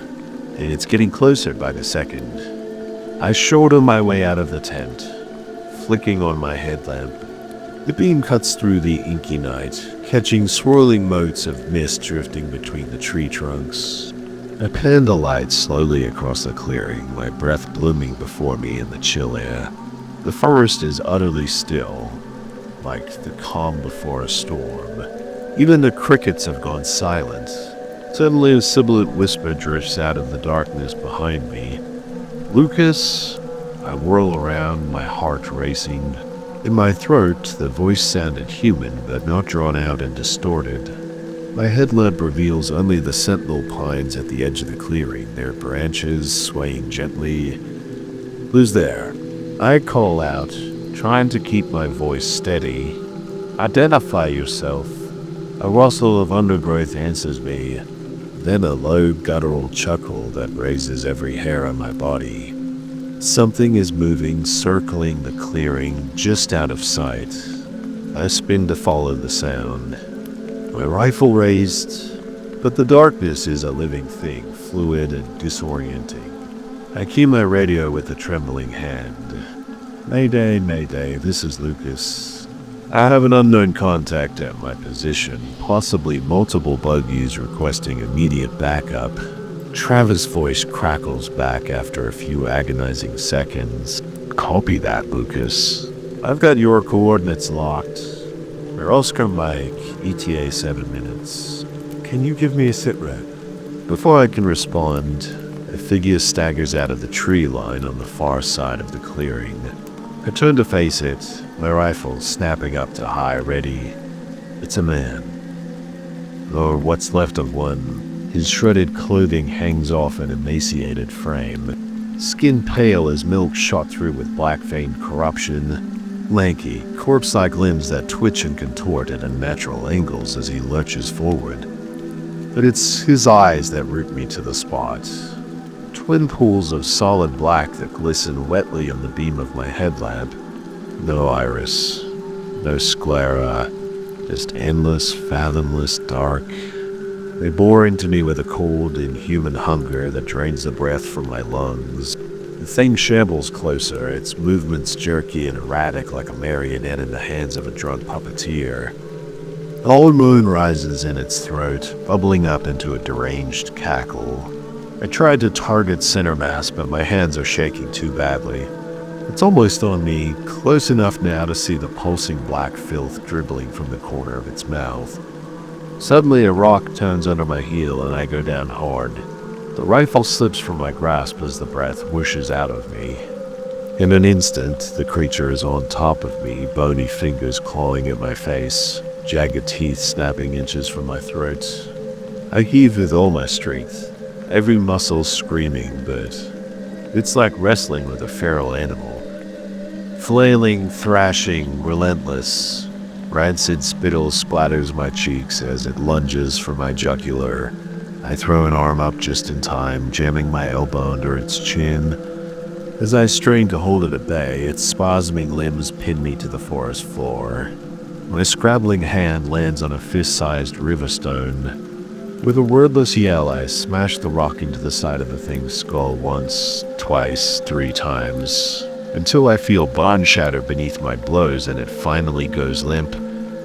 I kick the twitching body off me and roll away, gasping for breath. Like Ishura leaks from the pulverized ruin of its temple, and an obscene web of fractures crazes its skull. The sightless obsidian eyes stare into the night sky, still filled with that same mindless predatory gleam. As I lay there, panting, the clammy chill of shock settling into my bones, a burst of automatic weapons fire shatters the night. I flinch, instinctively pressing myself flat to the damp earth. The shots came from the north, where the rest of my squad is deployed. More gunfire follows, overlapping now than a blood-curdling scream that cuts off abruptly. I key my radio again with numb fingers. Travis, rig it up. Anyone, copy. Dead air is the only I heft my rifle and get my feet under me, my whole body shaking from the adrenaline crash. Common sense tells me to stay put until my squad locates me, but the ominous silence on the other end of the radio forces me into motion. If my team is in trouble, I can't just sit here and wait. Moving cautiously to the edge of the clearing, I scan the tree line for any more of those twisted abominations. The woods have gone preternaturally still again, and the only sound is the thud of my own pulse in my ears. I slip into the shadows of the forest, picking my way as quickly and quietly as I can toward my squad's last known position. Hazy moonlight filters through the skeletal canopy above, barely enough to navigate by. I keep my rifle up and ready, imagining horrors lurking behind every gnarled trunk. 5 interminable minutes crawl by before I finally catch a whiff of burnt cordite on the night breeze. A few dozen paces more and I stumble into another clearing, smaller than the one I camped in. The scene that greets me there stops me dead in my tracks. It's a slaughterhouse. The mangled bodies of my squad mates lie strewn across the leaf-littered ground, limbs askew, open eyes staring into oblivion. They're shredded, ravaged, almost beyond recognition. Gear and viscera paint the loam in a grotesque collage. The cloying reek of blood and offal hits me like a physical blow. I retch, doubling over as my guts cramp viciously. The world spins as I try to process the unspeakable horror before me. This can't be real. It has to be another nightmare. But the charnel stench flooding my nostrils is undeniable. On rubbery legs, I stagger over to Riggs, or what's left of him. One arm has been ripped completely free of its socket. His torso, a gaping red ruin his face. Oh God, his face. It's just a bloody smear of pulped meat and splintered bone. I spin away gagging, and the beam of my headlamp falls across Travis' ravaged corpse. He stares sightlessly up at me, his neck bent at an angle. Nature never intended. One leg missing below the knee, a shattered femur jutting obscenely from the ragged stump. This was no animal attack. No predator would just mutilate and leave so much meat. It's more like my team was torn apart by something intelligent, something that kills for sport or pleasure. Then, in the periphery of my light, I catch a glint of metal in the undergrowth at the edge of the clearing. Wile scorches my throat as I approach, dreading what new atrocity awaits. I brush aside a snarl of creepers with the barrel of my rifle. There, half hidden in the rotting leaf litter, are the broken remains of shackle-heavy iron cuffs linked by a rusting chain, the metal twisted and scored. It almost looks chewed through. An image of the creature that attacked me flashes unbidden through my mind, the inhuman strength in its emaciated frame, the mindless savagery in those lifeless obsidian eyes.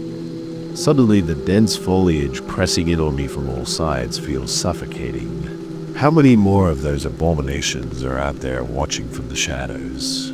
Survival instinct screams at me to get moving, to get as far away from this place as I can. The one shred of duty still pulls at me.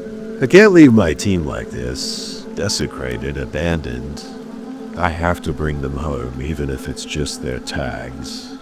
On wooden legs, I make my way to each body, retrieving their dog tags with trembling hands that I can barely control. The broken chain of command feels like an anchor around my neck. My radio crackles with a hiss of static, making me nearly jump out of my skin. Then a voice, husky and vague, with distance fallen back, regrouping at rendezvous point. River. I fumble for the handset. Hello, this is Private Lucas Briggs, 7th Special Recon Group. Do you copy? I'm requesting immediate extraction, over. But the only response is a garbled wash of white noise. The signal faded as quickly as it came. Still, a flicker of hope rises in my chest. There are other teams out here in the field. Maybe that transmission was meant for one of them. If I can link up with another squad, I might just have a chance of getting out of this hellscape alive. I think back to our pre-mission briefing, trying to visualize the topographic maps we poured over. There was definitely a river a few clicks east of here. It's the only landmark I can remember clearly. If I can get there, I might be able to pick up the other team's trail. Casting one last look at the gory ruin of my squad, I offer a silent prayer for their souls. I'll melt back into the waiting forest. An icy fear nesting behind my breastbone. I know with grim certainty that their sightless eyes will haunt my nights for a long time to come, if I even survive to see another night. Darkness wraps around me like a suffocating shroud as I pick my way through the dense underbrush. The susurration of my passage and the rasp of my own labored breathing are the only sounds. I keep my rifle tight to my shoulder, scanning the gloomy labyrinth of trunks and shadow. Every skittering nighttime noise jolts fresh adrenaline through my veins. I've been walking for hours, heading east as best as I can figure. My muscles burn with fatigue and my senses frayed, taut as piano wire. I long to rest just for a moment, but I daren't, not with those things still out there lurking, hunting. The image of the shackle pops into my head again, heavily rusted, brutally strong, designed to hold something powerful, something inhuman. Had there been others that broke loose over the years, why had no one warned us of the true nature of our mission? Questions swirl in my overloaded mind as I shamble through the Stygian lurk. None have comforting answers. And finally, through a gap in the trees ahead, a glimmer, starlight reflecting off the rippling surface of gently flowing water. The river, I almost sob with relief. Following the waterway east is my best chance of intersecting the other team's path. I tumble down the leaf-strewn embankments, nearly dropping my rifle in my haste. The river is only 30 feet wide here, more a large creek, really swollen with spring rain. The burble of water over stones soothes my battered psyche as I kneel on the grassy verge and plunge my head into the icy flow. The cold is a bright shock jolting me back to some semblance of clarity. As I lift my dripping face from the stream caught in the spill of my headlamp, I see them tracks in the muddy bank on the other side. Boot prints. 2, maybe 3 sets, the crisp edges blurred by the passage of time and the gentle lap of water. But undeniably fresh, no more than a day old. My heart leaps. The other squad. They must have forded the river near here, striking out toward the southeast. If I can move fast enough, I might be able to catch up by daybreak. Sucking in a steadying breath, I wade out into the frigid current. The water rises swiftly, tugging at my thighs and hips. By the time I reach midstream, I'd submerged to my chest, forced to hold my rifle and kit bag over my head. The chill temperature leeches feeling from my legs, numbing them to wooden posts. I clench my jaw against chattering teeth and push forward. I'm nearly across when my foot catches on something beneath the dark water, a submerged branch or tangle of roots. I stumble and the current wrenches me off balance. I see liquid flooding my open mouth as I pitch face first into the drink. I surface spluttering, gagging for air as I flounder toward the far bank. My rifle remains in hand. I cling to it like a lifeline as I drag myself up onto the narrow beach. Just then, I hear it echoing over the babble of the river behind me, the same chilling, warbling howl from my nightmare. But this time, I'm awake, and it's coming from the direction I just crossed from. I wobble around, scrambling backward on my hands and knees. The howl goes on and on, undulating, growing louder. Ripples mar the obsidian surface of the water, and a series of soft plops like oversized raindrops strike the river one after another, drawing steadily closer to my position. I thumb off my headlamp, praying. I haven't been spotted. The plops cease as quickly as they began. For a few hammering heartbeats, the night is still once more. Then the water explodes in a geyser of foam and a hairless, bone-white form comes barreling up onto the shore not 10 feet from me. It moves with spastic, horrifyingly boneless fluidity, more akin to an oversized insect than a bipedal being. I get a single impressionistic glimpse of a noseless, slack-jawed face, dominated by the same glassy, depthless eyes as the creature from the clearing. Then it swivels its head in my direction and fixes me with that pitiless onyx gaze. A sick anticipatory grin spreads across its skull-like visage, splitting its face nearly ear to ear. Inch-long fangs glisten in its gaping maw as it gathers itself to leap at me.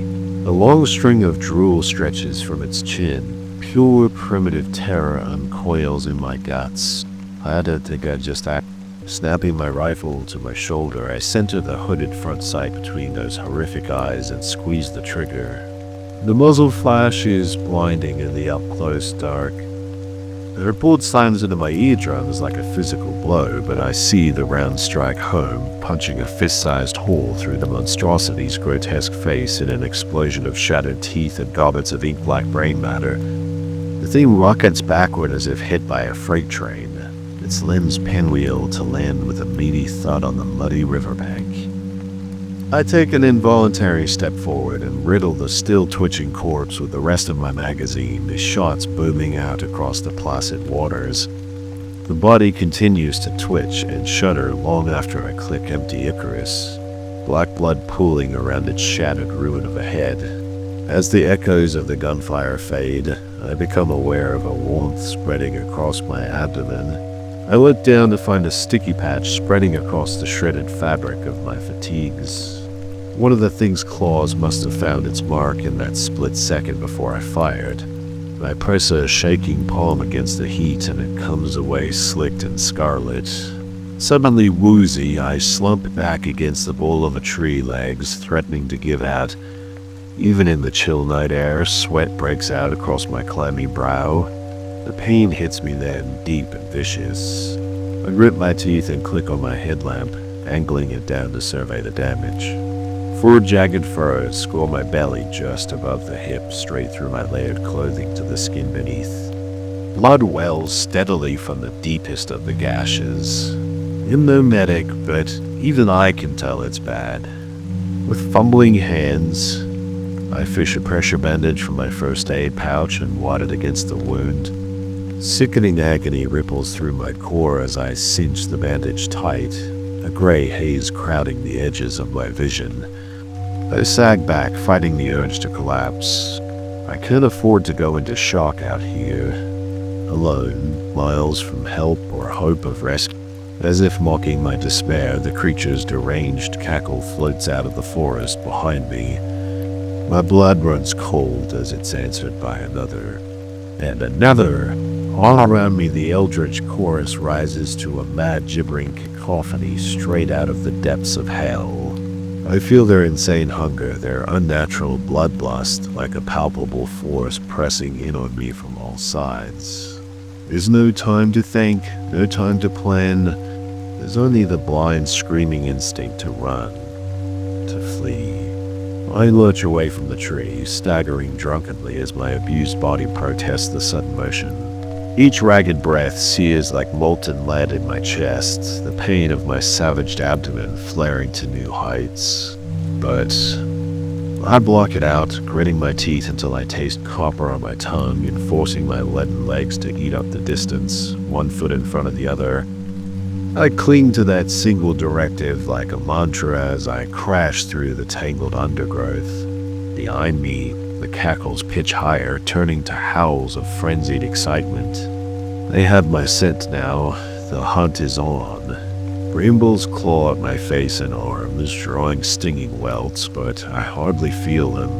All that exists is the burn of my lungs and the hammer of my pulse in my ears as I plunge deeper into the primordial forest.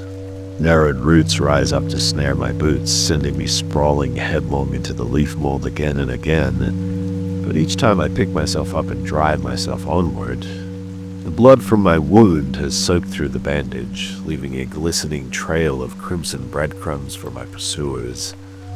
I can only pray that I hit the river at enough of an angle to throw them off, even if only for a few minutes. In my panicked flight, I've lost all sense of direction. I could be heading straight back toward my assailants for all I know, not that it matters. All that matters is putting one foot in front of the other, escaping the snapping maws and razor claws that feel like they're gaining on me with every rickety stride. The howls are closer now, practically breathing down my neck. I chance a glance over my shoulder and immediately wish I hadn't. Half a dozen of the ghastly things are bounding through the trees behind me, their bone-pale forms shining with leprous radiance in the moonlight. They move with an obscene arachnid grace, swinging from branches and ricocheting off trunks more than running, covering the distance between us with terrifying speed. The lead creature meets my gaze. Its cavernous eyes are bottomless pits of purest malice, and it lets out a grating screech of triumph. It bunches its gaunt, sinewy limbs beneath it and launches into the air toward me, a guided missile of glistening teeth and talon. Time seems to slow to a dreadful crawl. I feel the rush of fetid air as its jaws snap shut just millimeters from my face. Its bulk slams into my shoulder, sending us both crashing to the ground in a whirl of thrashing limbs. The impact jars my rifle from my grip, sending it spinning away into darkness. We hit the ground hard, the creature's angular mass driving the air from my lungs with a whoosh. Agony flares nova bright as its bony knee crushes against my wounded midriff. I scream an anemic wheezing sound as its claws sink into the meat of my shoulders. Up close, its features are even more horrifying, skeletal and elongated like a human face reflected in a funhouse mirror. Jagged teeth like broken glass crowd its lamprey mouth. Its breath washes over me, reeking of rancid meat and decayed foliage. A long gray tongue, glistening with ropey strands of saliva, snakes out to slather my cheek, leaving a trail of searing, blistering pain in its wake. It draws back fractionally, splitting into a leering rictus grin. I can see its powerful haunches gathering beneath it, tensing to tear out my throat. My pulse pounds behind my eyes, the inevitability of my end settles over me like a smothering shroud. So this is how it ends. Torn to pieces in a lightless forest, unmoored and unremembered. I always expected that if death came for me, I would face it head-on, meet it with gritted teeth and perhaps a sardonic quip. But now, staring up into those merciless onyx pits, I feel only a yawning chasm of despair. An awful aching awareness of my cosmic insignificance in the face of such incomprehensible malevolence. The creature draws back its elongated muzzle, a droplet of stinking drool spattering my chin and lunges from my jugular. I squeeze my eyes shut, bracing for the feel of its fangs shredding my flesh, of my hot blood geysering into its eager gullet. But the piercing agony never comes. There's a meaty thwack, and the creature's weight vanishes from my chest. A high-pitched keening wail lands, cuts off abruptly at a gurgle. My eyes snap open to see it thrashing on the ground several feet away, with a feathered shaft protruding from its convulsing throat. Black ichor geysers from the wounds, sizzling where it touches the loam. Contact rear! Contact rear! The shout rings out from somewhere behind me, taut with urgency and command. More shapes come crashing through the brush. But these are blessedly human, camouflage-clad and bristling with weapons. One of them, a grizzled bear of a man with a bloody machete in one hand and a sleek tactical crossbow in the other, pauses to haul me unceremoniously to my feet by the back of my vest. He has to shake me a few times before my shell-shocked brain reconnects to my body. "On your feet, private," he bellows into my face. "We are leaving," not dumbly, barely registering his words. He shoves me ahead of him and I stumble forward in a daze. All around us, the staccato bark of automatic weapons fires mingles with the agonized screeches of the albino horrors. The creatures are everywhere, boiling out of the shadows on all sides. But the other soldiers move with a smooth economy of motion that comes only from extensive training and experience. Control pairs snap out into the night, felling the charging abominations with clinical precision. We're moving at a brisk trot now. The grizzled veteran never lets his hand drop from the scruff of my collar, half dragging me along when my battered body threatens to fold. My mind is a snarl of white noise and animal fear. Nothing makes sense. These men, my salvation, who are they? How did they find me? What's happening? But I shove those spiraling questions down. There will be time for answers later if I live that long. For now, I focus on putting one foot in front of the other, on not blacking out. The grizzled soldier keeps up a steady stream of barked commands into his throat mic, calling out positions and then coordinating his men like a conductor leading an orchestra of death. Under his direction, they fall back toward the river by leapfrogs, one element laying down suppressing fire while the other bounds back. It's out of fighting withdrawal, straight out of the small unit tactics manual, and I can only watch in mute astonishment as they pull it off under the press of such overwhelming opposition. We reach the riverbank and he all but throws me into the arms of two other waiting soldiers on the narrow beach. "Get him across," he snarls. "We'll hold him here and pull back to the exfil point." The soldiers nod and sling my arms across their shoulders. I try to get my feet under me to take some of my own weight, but my abused body has finally reached its limit. The world swims out of focus as they drag me into the chill, frothing waters of the stream. The last thing I see over my shoulder before the black tide rises up to claim me is the grizzled soldier, bloody machete in hand. He lets out a wordless roar of defiance and wades back into the fray, hacking and slashing like a man possessed. Then the void swallows me whole, and I know no more. I swim up slowly from the depths of unconsciousness. Like drifting up from the bottom of a lightless sea, the pressure of the abyss gradually lessening. The first thing I become aware of is the steady beep of a heart monitor. Then the astringent bite of antiseptic, the starched rustle of sheets against my skin. I feel like I've been worked over by a gang of prize fighters. Every inch of my body one giant contusion, but I'm alive. Somehow I'm alive. I crack my dummy eyelids and immediately regret it as the fluorescent glare lances straight into my brain. Frowning, I lift a lightened arm to shield my face. That's about all the movement I can manage. Toro, good. You're awake. While limbs feel like they've been swapped out for bags of wet cement, the voice that greets me is a rich baritone, edged with a faint accent I can't quite place. Not the grizzled soldier who pulled me out of that hellish forest. I squint up at the figure looming over my hospital bed, a hazy silhouette swathed in a white lab coat. My throat feels like a raw, parched wasteland. The man produces a cup of blissfully cool water and helps me sip it. It's the best thing I've ever tasted. Once I've drained it, he settles back into the chair beside my bed with a sigh. His sharp features come into focus as my eyes adjust.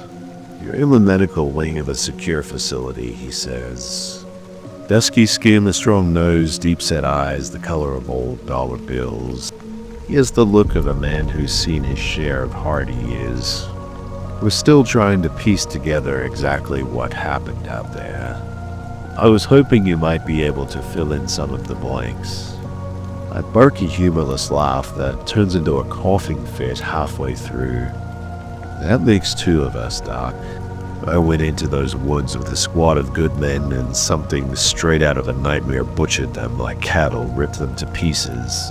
I swallow hard against a sudden constriction in my throat. Their faces flash across my mind's eye. Travis, Riggs, Chen, all dead, torn apart by those monstrous things. Start from the beginning, the doctor urges gently. What was your mission out there?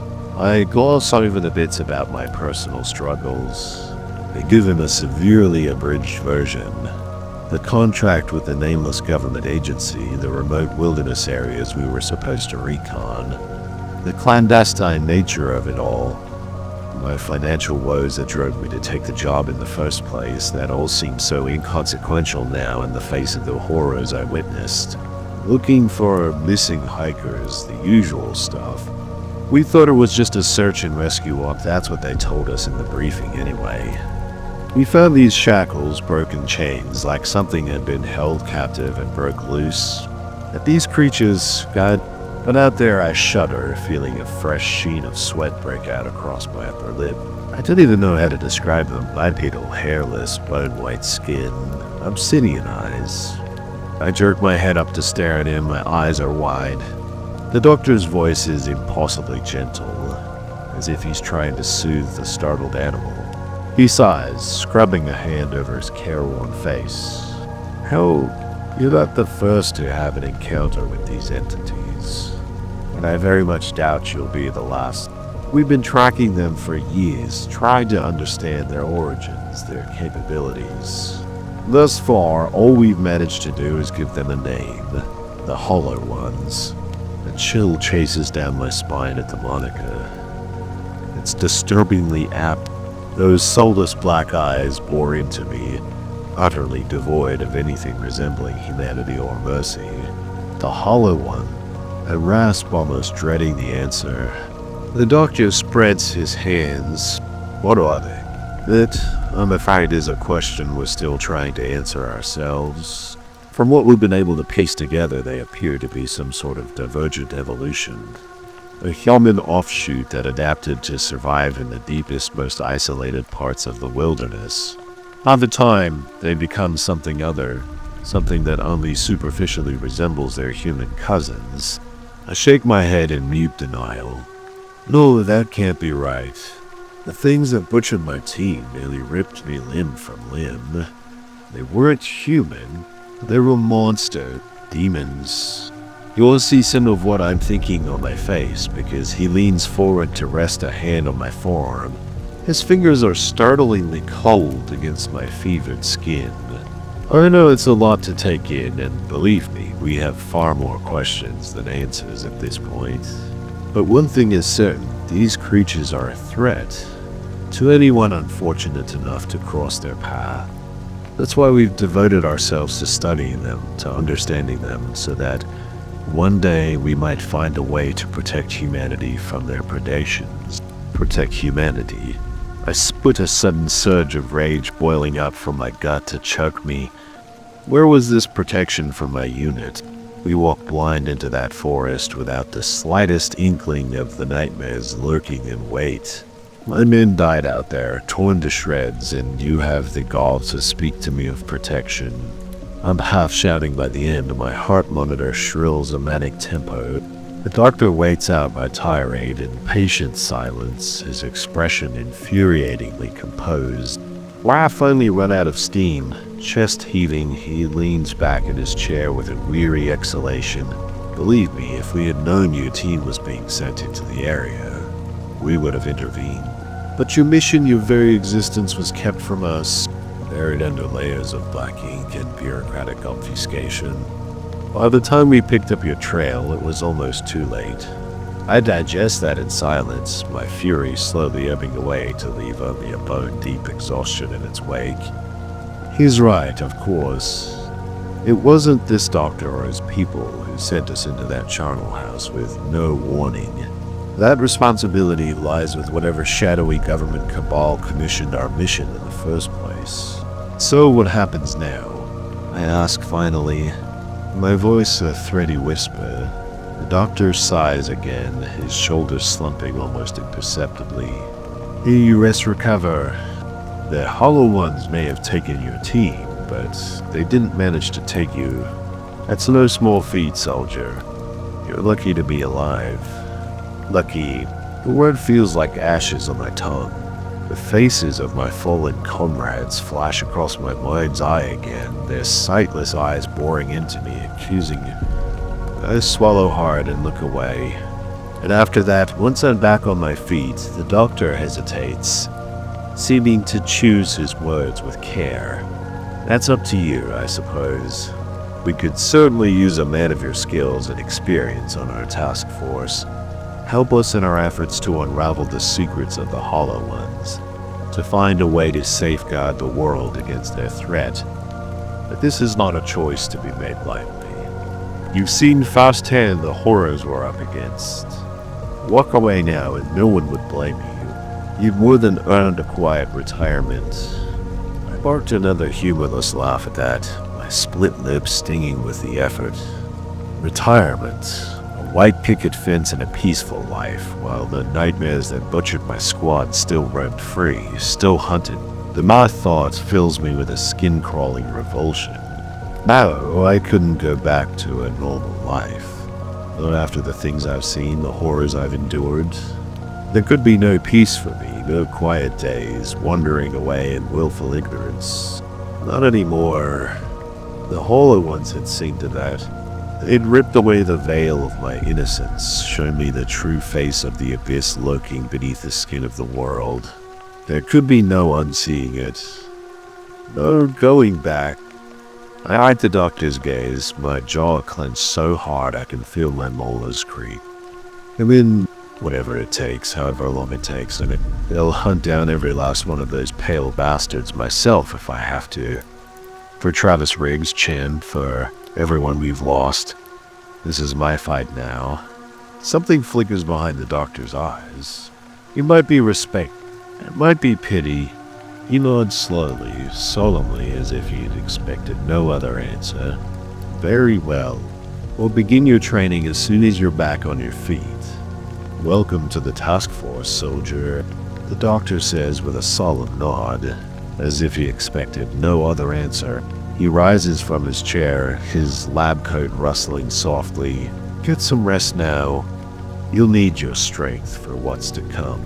With that, he strides from the room, leaving me alone with my thoughts. I slump back against the thin hospital pillow, my mind a whirl. He'll check back in on you later. In the span of a few short days, my entire world has been upended. The veil of normalcy ripped away to reveal the seething horrors lurking beneath. Horrors that had cost me everything, my team, my friends, my very sense of self. How do you go on after witnessing such nightmares? How do you carry on picking up the pieces of a life, knowing that true evil stalks the shadows of the world, slavering for innocent blood? These are the questions that plague me as I drift into a restless slumber. But even sleep brings no respite. The dreams are haunted by alabaster figures darting through lightless woods, obsidian eyes glinting with malevolent hunger. I hear the screams of my fallen comrades. I wake with a startled cry, my hospital gown plastered to my skin with cold sweat. I see their broken bodies strewn like forgotten dolls across a carpet of decaying leaves.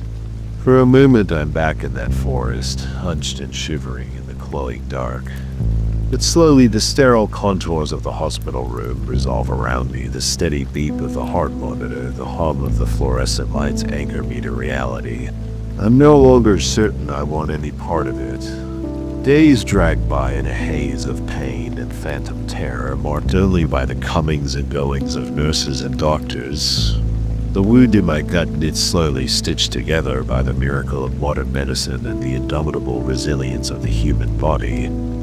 But some hurts, I know, can never be mended. Some scars run too deep, carved into the very fabric of the soul.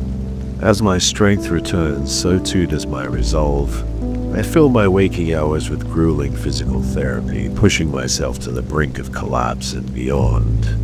Anything to keep the memories at bay, to stave off the yawning abyss that threatens to swallow me whole each time I let my mind wander. Slowly but surely, I claw my way back to some semblance of fighting form. On the day the doctors finally declare me fit for duty, I stand before the mirror in my quarters, hardly recognizing the gaunt figure staring back at me. Gaunt as the naive young soldier who marched into those woods dreaming of glory and adventure. In his place stands a grim specter, carved of scar tissue and barely leashed fury. That man is dead, left to rot alongside his comrades in that lightless glade. A weapon forged in the fires of unspeakable tragedy, honed to a razor's edge by the whetstone of grief and hatred. I report to the task force, ready room, to find it a hive of quiet activity. Men and women in uniform pore over maps and dossiers, their faces lined with the same grim determination I feel etched into my very bones. At my entrance, they look up something like respect kindling in their hooded eyes. They too bear the scars of this secret war, waged in shadows against an enemy that defies all reason. Over weeks that follow, I am put through my paces, subjected to a battery of tests, both physical and mental, endurance trials, plyometric drills, stress shoots that leave my body shaking and slick with sweat. And through it all, countless hours of classroom instruction poring over every scrap of data the task force has managed to compile on our ghastly quarry. Eyewitness accounts, grainy surveillance photos, even a few shaky videos of towering white figures loping through forested glens under sickly green night vision filters. Each new revelation sends a fresh chill wriggling down my spine. The Hollow Ones, it seems, have stalked the darkest corners of the globe since time immemorial, haunting ancient woodlands and desolate moors, always shying from the light of human progress. Until now, something's changed.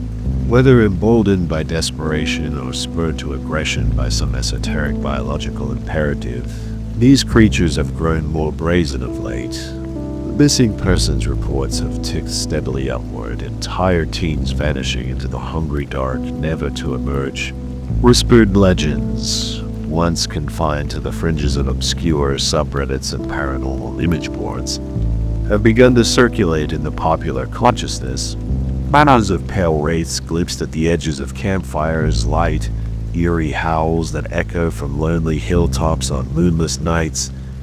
It falls to us, the task force, to stem this rising tide of nightmare, to beat back the forces of primal savagery that threaten to drag humanity kicking and screaming into their roiling depths, even if it costs us everything, even if the only reward is a cold grave unmarked and unremembered. And so I train, I study, I hone myself into the deadliest instrument I know how to be. And all the while the flames of my vengeance burn ever brighter, stoked to an inferno by each new scrap of horror on Earth. Finally, the day comes when the doctor summons me to the briefing room. I enter to find him presiding over a room full of grim-faced operatives. A topographical map spread out on the table before him. "Now, a confirmed sighting," he says without preamble, his voice laden with fatigue. A hiker snatched from a trail in the Olympic National Forest. Now daylight.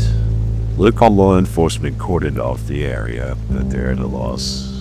Higher-ups want this handled quickly and quietly before word starts to spread. He jabs a finger at a point on the map, a narrow strip of green winding through a sea of contour lines. This is where you come in. We're inserting a team here at the confluence of these two rivers. Your mission is to track this thing back to its lair and neutralize it with extreme prejudice. We cannot allow a single Hollow One to slip through the net. Understood? A chorus of terse nods circles the room. This is what we've trained for. The grim work that needs doing to safeguard the blissful ignorance of the world above. I feel the old fury kindling in my guts. heat more intense than anything pain or fear could ever muster. I say, and I'm surprised to hear my voice come out, level cold, the icy calm of a man who's already died once and found the experience not altogether disagreeable. Understood, sir. We'll get it done. The doctor locks eyes with me across the table, and I see a flicker of emotion cross his face.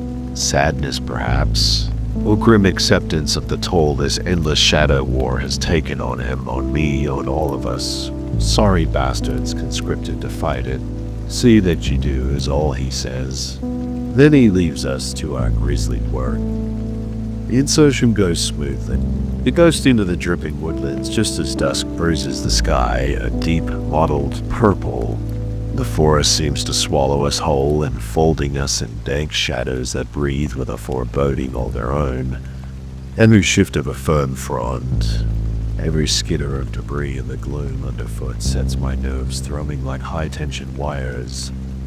But I bite down on the fear, mastered with ruthless discipline. I can afford the luxury of terror, not now, not ever again. We find the hiker's trail marker, aesthetic notes in a logbook, a boot print in the soft glacial till the edges crumble by the rain, then spatters of blood browning to rust in the gathering dark. Finally, a thin shard of flannel impaled on a gorse thorn ripped from a sleeve or perhaps a shoulder. My grip tightens on my rifle as I lift the scrap free, the fabric rough against my fingertips. I can almost feel the distant howls gathering in the gloom, rising to a fever pitch somewhere deep in the basalt valleys. They know we're coming, the pale horrors in the night. They've tasted the cruelty of our kind before, felt the sting of our retribution when they dared roam beyond their decrepit stiles. Some long-buried shred of me almost pities them. Almost. Then that shred withers away, and I'm left clenched around the core of my frozen wrath. I cast one long look over my assembled men, the half-light burnishing their eyes to faceted jet, Curtis Vasquez men, hardened men and women, each of them. The finest our tattered civilization has to offer. Lambs to the slaughter. No, not this time. This time it's the wolves' turn to feel fear as we rip into their shattered realm with torch and claw and unrelenting fury. We'll descend into the abyss to fight our demons. We'll drag them kicking and screaming into the light to perish in the cold anvil of a world that's forgotten them. Or well, die trying. And I find the thought bothers me not at all. I'm already a ghost in all the ways that matter. Half my death can purchase one more sunrise, one more dawn untainted by the horrors lurking beyond the veil. Well, there are worse ends a man could meet, worse places to lay a last weary head. I've made my peace with the yawning void. Move out, I whisper. Now we plunge into the waiting trees, letting the hungry dark swallow us whole. The phone rang, jolting me out of my melancholy thoughts as I stared out the window at the gray, drizzly Oregon afternoon. Unknown number. I debated letting it go to voicemail, but something made me pick up on the fourth ring. Hello. My voice sounded hollow, even to my own ears. Mr. Novak. James Novak. The man's voice was clipped and official sounding. Yes. Speaking. I sat up a little straighter, wondering who would be calling me. Fuel collectors again. Mr. Novak, my name is Agent Simmons. I work for a special division of the U.S. government. You have an opportunity. Would like to discuss with you a job of sorts. Are you available to meet tomorrow at 9 a.m.? I hesitated. A job from the government. It sounded shady as hell. But I was months behind on rent for my crappy studio apartment, buried in credit card debt, and had no prospects lined up since losing my last job. As an army vet, I was intrigued by any chance to work for my country again, even if I had no idea what this special division was. Curiosity and desperation won out. Yeah, I can meet tomorrow morning. Whereas, Agent Simmons gave an address downtown. I jotted it down, my mind already spinning with possibilities as unlikely as they seemed. We exchanged curt goodbyes and I sat back, eager for the day to be over so I could find out what this was all about. The next morning, I pulled up to a nondescript office building, indistinguishable from the gray high-rises surrounding it. I found my way to the 12th floor and a door marked only with the suite number that the agent had given me. I took a breath and knocked. The door opened immediately, revealing a stone-faced man in a black suit. "Mr. Novak, come in," he said. Agent Simmons, I presumed. I followed him into a small conference room where he motioned for me to sit. He took a seat across from me and folded his hands on the table. "Thank you for coming," he began, studying me intently. "What do you know about the U.S. Forest Service?" I blinked, thrown by the seemingly random question. Not a whole lot. We manage the national forests and grasslands, right? Put out wildfires, that kind of thing. Among other duties." Yes, Agent Simmons leaned forward. "The U.S. Forest Service is technically part of the Department of Agriculture, but within the Forest Service there exists a highly classified unit unknown to the public. We call it the Special Investigations Division." He paused, letting that sink in. I kept my expression neutral, but my mind raced. What the hell was this? The Special Investigations Division was formed in the early 1900s by President Theodore Roosevelt. Simmons continued publicly. Its mission was to investigate the numerous disappearances that occurred in remote wilderness areas, but the division's true purpose is far stranger. He placed a thick file folder on the table and pushed it towards me.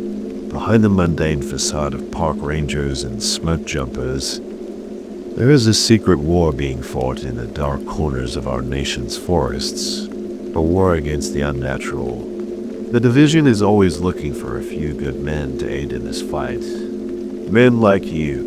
I looked down at the folder in front of me, a mix of skepticism and morbid curiosity rising in my chest.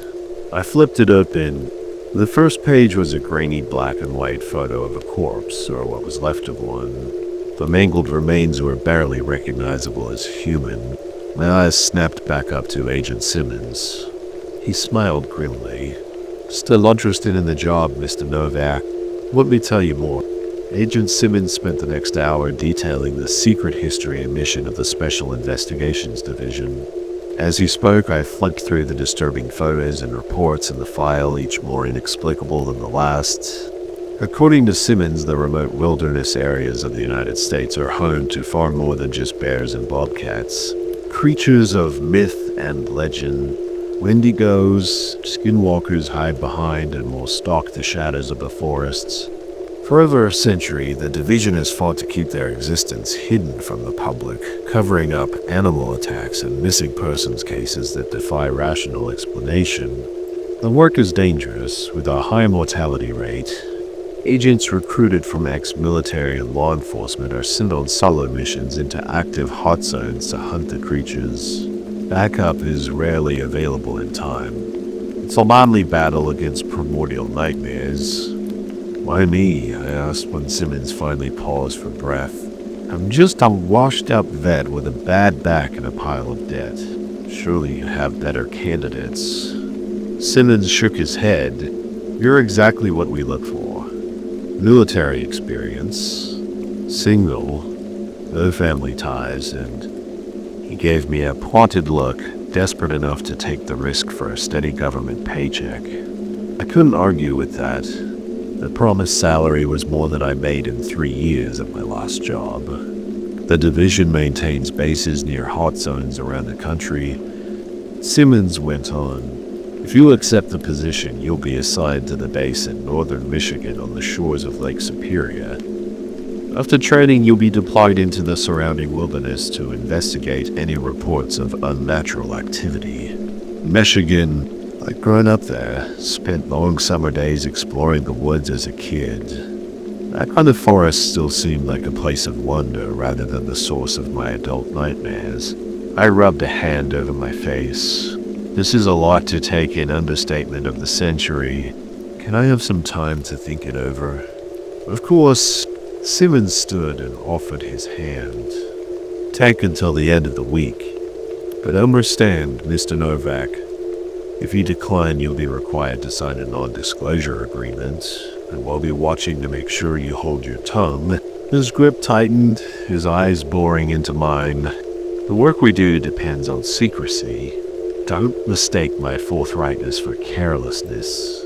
I left the meeting with my head spinning, the file tucked under my arm in a plain black briefcase. The next few days passed in a surreal haze while I grappled with the decision before me. Accepting would mean facing my deepest fears head-on. It would mean giving up any semblance of a normal life forever. But really, what kind of life did I have now? I was a broke, directionless 32-year-old ex-grunt, plagued by PTSD and slowly drinking myself to death to escape the sense of purposelessness that dogged me since my discharge.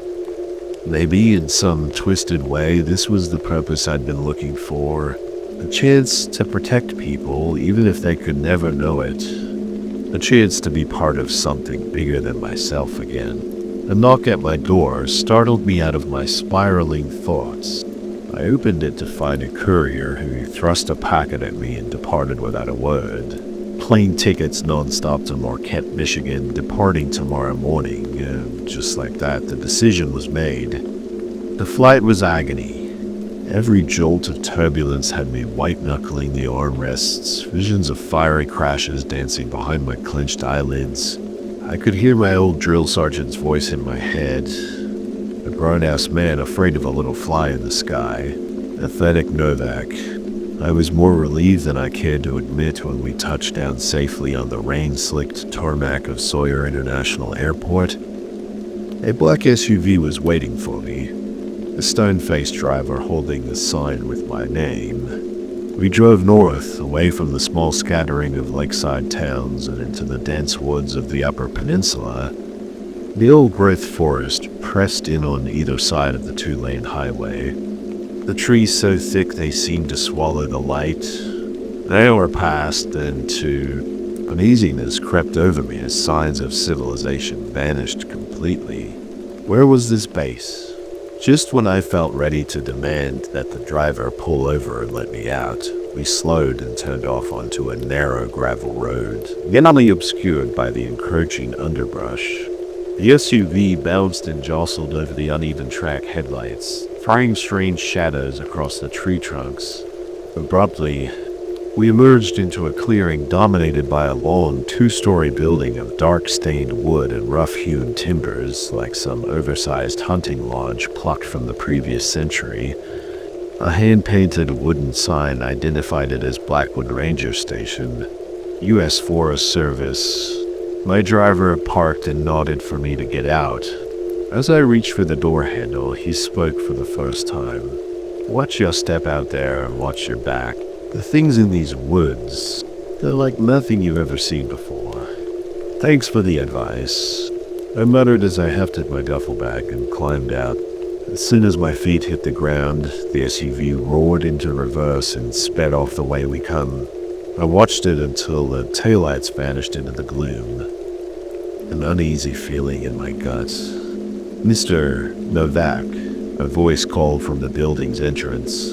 A man, rail thin and grizzled in a Forest Service uniform, beckoned to me from the open doorway, warm light spilling around him. "We've been expecting you." "Welcome to Blackwood Base." I shouldered my bag and trudged toward him as a light rain began to fall, the clouds overhead promising heavier storms to come, steeling myself for whatever horrors might lie behind that heavy wooden door. I stepped inside. The interior of the lodge was Spartan but comfortable, all exposed wood beams and sturdy mission-style furniture. A fire crackled in a massive stone hearth, taking the chill from the air. A guide introduced himself as Deputy Director Shaw. He led me through a bewildering maze of rooms and corridors until we reached a small office lined floor to ceiling with books and old photographs. He motioned for me to take a seat in front of the desk as he settled behind it. "I know you must have questions," said Shaw, his weathered face serious. I'll endeavor to answer what I can, but understand there's much about this place and our work that you'll have to learn for yourself in the field. I leaned forward, the chair creaking under my weight. These creatures, the ones you hunt, what are they really? Where do they come from? Shaw sighed, steepling his fingers. The truth is, we don't fully know. They have many names in many cultures: Wendigo, Stalo, Rigaru. Anthropologists classify them as legendary creatures, myths born of a universal human fear of the dark and the wild. He paused, his eyes going distant. But, as we in the division know, not all legends are fiction. Some myths have a kernel of truth at their heart, a truth that has endured and echoed through generations of storytelling. Rising from his chair, Shaw went to one of the bookshelves, running a finger along the ancient spines until he found the one he wanted. He flipped through the pages as he spoke. The earliest recorded sightings date back to the 1500s, when French fur trappers first pushed into the territories around the Great Lakes. They came back with tales of creatures glimpsed between the trees, things that walked like men but were not men. The indigenous tribes had stories, too, of strange beings that hunted in the deep woods and preyed on human flesh. For a long time, the division operated under the theory that these creatures were some undiscovered hominid species, a relic population of Neanderthals, or perhaps even an offshoot of early Homo sapiens that developed in isolation. But as the centuries passed and science advanced, that hypothesis became harder to support. Shaw stopped on a page and passed the open book to me. A sketched illustration showed a spindly, emaciated figure with elongated limbs, wolfish eyes, and a mouth bristling with jagged teeth. What we've come to believe is that these entities are something other, something that predates humanity, perhaps even predates terrestrial life itself. A form of being that doesn't belong to our world, but somehow found its way here long ago. It tore my gaze away from the unsettling image to look at Shaw. What do you mean? Not of our world. He took the book back and reshelved it with a grim smile. You're a smart man, Novak. I'm sure you can read between the lines. There are older realities than ours, and elder things that inhabit them. Sometimes the walls between worlds grow thin, shadows slip through. A chill walked its way up my spine despite the warm room. The implications of what Shaw was saying. I shook my head, trying to find my mental footing. But why here? Why are these things concentrated around the Great Lakes? Now that's an interesting question. Shaw sat back down, looking pleased as if I were a promising student. There are certain places where the membrane of reality is more permeable, where the laws of nature fray at the edges. The ancients knew of them, marked them with standing stones and whispered warnings, ley lines, thin places. There's a reason. The Ojibwe name for Lake Superior is Kichigami Big Sea. It's a place of power, where strange things walk out of the depths and into our world. He must have seen the tumult in my eyes because he leaned forward, his voice oddly kind.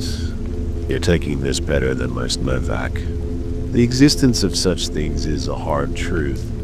Some get mad from the revelation, others bury themselves in willful ignorance, dismissing what they've seen as tricks of the mind. But neither denial nor insanity will save you in the end. Shaw stood and clapped me on the shoulder as he moved toward the door. Embrace the truth, strange as it is. In this job, it's the only thing that will keep you alive. After a restless night in the Spartan but comfortable quarters assigned to me, I reported to the lodge's basement level for my first day of training. As I descended the creaking wooden steps, I couldn't help but feel I was being led into the bowels of some eldritch beast. The training room defied my expectation. Rather than racks of arcane weapons or disturbing specimen jars, I found myself in what appeared to be an ordinary classroom, complete with a chalkboard and rows of desks. The only thing out of place was the man waiting for me, his eyes glinting with a wild intensity that immediately set me on edge. Novak, he said by way of greeting. I'm Dr. Holden, head of research here at Blackwood. He'll be overseeing your training. I took a seat warily, unsure what to expect. Dr. Holden began with that preamble. To survive in the field, you'll need three things: knowledge, preparedness, and a willingness to embrace the impossible. We'll start with knowledge.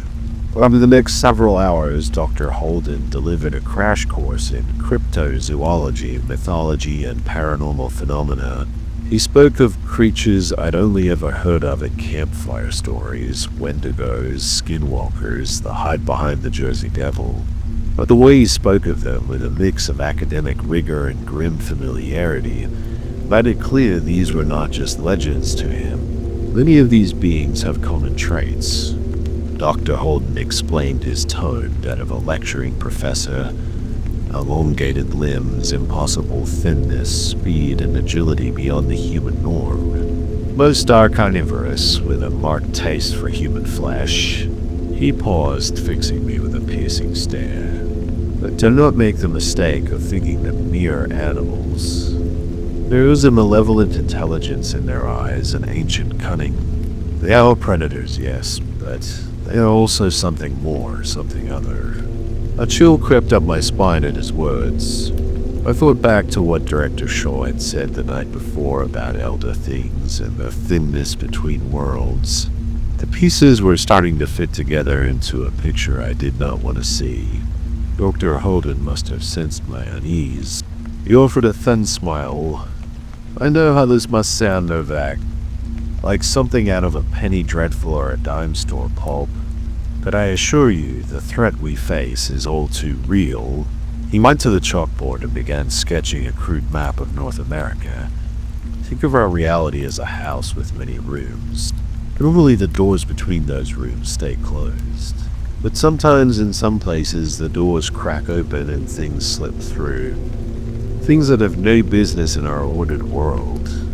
Dr. Holden circled several points on his makeshift map. Skinwalker Ranch in Utah, the Bridgewater Triangle in Massachusetts, the Superstition Mountains of Arizona.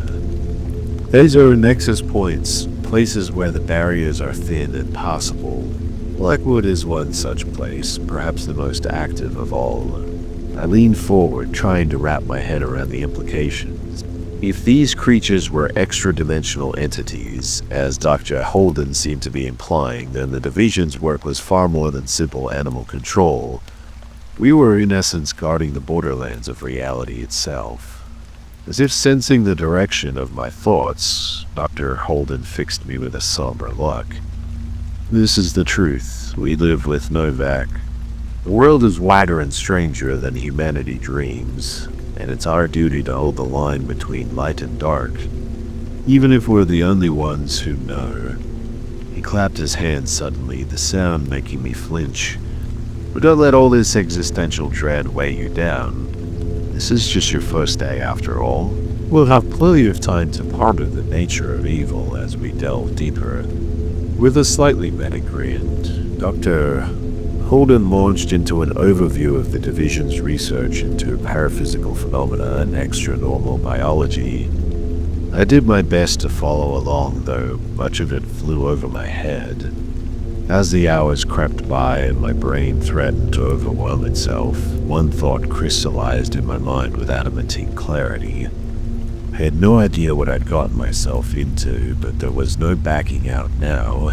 In the days that followed, my training took on a more practical bent. I learned to track and identify signs of unnatural predation. I was drilled in wilderness survival evasion tactics and the use of specialized weapons. Through it all, the specter of what lurked in the forest hung over me. Every rustle of leaves, every snap of a twig set my nerves jangling. I knew it was only a matter of time before I came face to face with the reality I'd been forced to accept. That time came sooner than I could have imagined. Dr. Shaw summoned me to his office at the end of my third week of training. His face was grim as he slid a folder across the desk to me. We've had reports of a disturbance near the old Danner homestead, he said, about 8 miles northwest of here. A local hiker claims he saw, and I quote, "a walking nightmare in the woods. He wants you to check it out." My mouth went dry as I flipped open the file. A grainy photocopy of a witness statement, a topographical map with the area of interest circled in red. My first real assignment. Shaw leaned back in his chair, regarding me carefully. "You've done well in training, Novak," he said. "Dr. Holden gives you high marks, but there's no real substitute for field experience." You must have seen the trepidation on my face, because his expression softened fractionally. "You won't be going in blind. We'll equip you with tools and a field kit, and remember your training. Observe, report, and engage only if absolutely necessary." I nodded, trying to swallow around the lump in my throat. "When do I leave?" "Dawn." Shaw stood and offered his hand. "Good luck and good hunting." As I walked out of the office, file in hand, I knew there would be no sleep for me that night. The time had come to put all my hard-earned knowledge to the test. I could only pray it would be enough. The chill of pre-dawn cut through my jacket as I stepped out of the lodge, my breath foggy in the air. The compound was still and silent, the windows dark. I felt like the last man on Earth. Director Shaw met me by the vehicle pool, his face lined with shadows in the pale light of the moon. He handed me a black duffel bag heavy with supplies. "Your field kit," he said, flares, first aid rations, and some more specialized gear that Dr. Holden insisted on. I unzipped the bag and rummaged through the contents. My fingers brushed against cold metal, and I withdrew a strangely shaped dagger, its blade inscribed with unfamiliar runes. Shaw saw my quizzical look. "Silver," he explained, "consecrated and engraved with binding sigils, one of the few things that can hurt these creatures." I turned the knife over in my hands, feeling the weight of it. The reality of my mission began to sink in. This was no training exercise. I was being sent out to hunt monsters, real monsters. Shaw must have sensed my unease. He clapped me on the shoulder, his grip firm. "Remember your training, Novak. Move carefully, stay alert. If you find yourself in trouble, don't try to be a hero, bug out and call for backup." I nodded, not trusting my voice. With a final look of something almost like concern, Shaw stepped back and melted into the shadows. I was on my own. The hike to the dinner place passed in a blur of rustling leaves and darting shadows. Every snap of a twig made me flinch, my hand tightening on the hilt of the silver knife. By the time the derelict homestead came into view, nestled in a clearing ringed by towering pines, my nerves were strung tighter than piano wire. I paused at the edge of the trees, forcing myself to breathe deeply and think. Dr. Holden's voice echoed in my head, lecturing on signs of unnatural predation. Claw marks on trees much higher than any bear. Strangely broken branches as if something heavy had perched atop them, bones picked clean and gnawed. I scanned the area looking for anything out of place. There was a set of tracks in the soft earth, vaguely humanoid but elongated, with the imprint of toes tipped with claws. It led towards a house. The front door hung open, the wood buckled and splintered as if by great force. I thumbed the safety off my pistol and stepped inside. Glass from shattered windows crunched under my boots. The interior was a ruin of overturned furniture and mildewed walls, a detritus of abandonment. But something else had been here more recently. Deep gouges marked the floorboards, their edges crusted with something dark and flaky. Blood, old and dried. The rancid smell hung in the air, rotten meat and something sickeningly sweet. The sour stink of death. A soft scrape behind me made me spin around, gun leveled at the doorway. A figure stood silhouetted against the light. It had once been a man. Not much was clear from the ragged remnants of clothes that clung to its emaciated frame.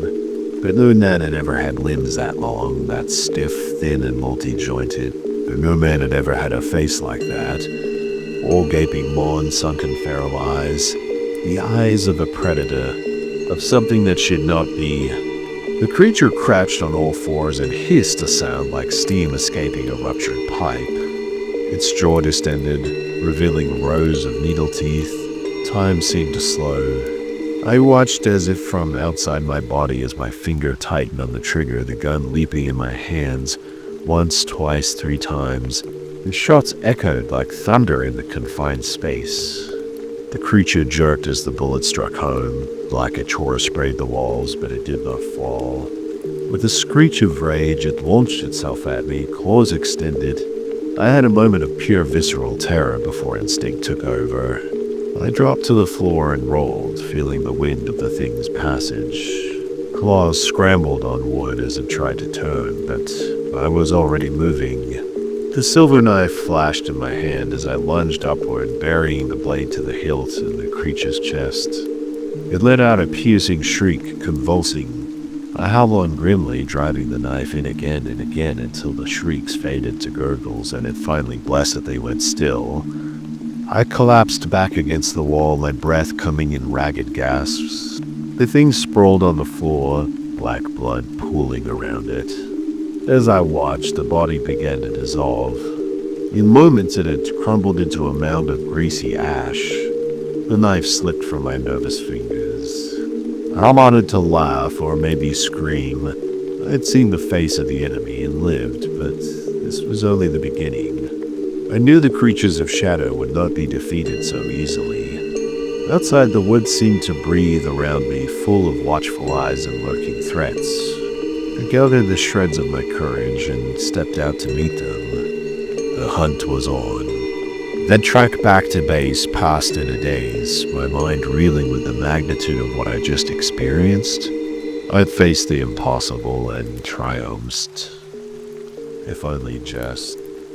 But the thrill of victory was short-lived. As soon as I entered the lodge, I was hustled down to the basement by a grim-faced doctor. In the stark fluorescent light of the research lab, he subjected me to a battery of tests, blood draws, cognitive assessments, psychiatric evaluations, all to gauge the impact of my brush with the otherworldly. It was during one of these sessions, as Dr. Holden shone a penlight in my eyes and muttered about residual paraphysical taint, that I finally asked the question that had been gnawing at me. What was that thing out in the woods? My voice sounded thin and strained, even to my own ears. Dr. Holden paused, clicking off his light. For a long moment, he simply stared at me, as if judging whether I was ready for the answer. "We call them Wendigos," he said at last, his voice taking on a lecturing cadence. Named for the creatures of Algonquian myth, though their origins are far older and stranger than any native legends. He began to pace, hands clasped behind his back. The Wendigo, as it appears in folklore, is often depicted as a malevolent spirit associated with cannibalism, insatiable hunger, and the frozen wilds of the north, a once human thing twisted by greed and gluttony into a monster. Dr. Holden stopped and fixed me with a piercing stare. The truth, as is often the case, is both simpler and more terrifying. These entities are not, and never were, human. We're wildness and hunger personified, given shape by forces beyond our understanding. He reached for a leather-bound tome on a nearby shelf, flipping through the pages with manic energy. The creatures we deal with are just one manifestation, you see. Echoes of a greater, darker reality that underlies our own. Fragmented pieces of the outer dark breaking through into our world wherever the walls grow thin. Dr. Holden thrust the book under my nose. On the page was an illustration that made my blood run cold. A spindly, elongated figure, all teeth and claws and angles, looming over a huddled group of humans. The proportions were wrong, the perspective skewed in a way that made my eyes ache. I looked away, feeling nauseous. Every culture has a name for them, Dr. Holden continued, either oblivious to or relishing my discomfort. Wendigo, Skinwalker, Stallo, Roxy, different faces of the same fundamental force. a hungering void ever gnawing at the edges of reality. He snapped the book shut, making me flinch. And that, Mr. Novak, is what you encountered in the Daner house.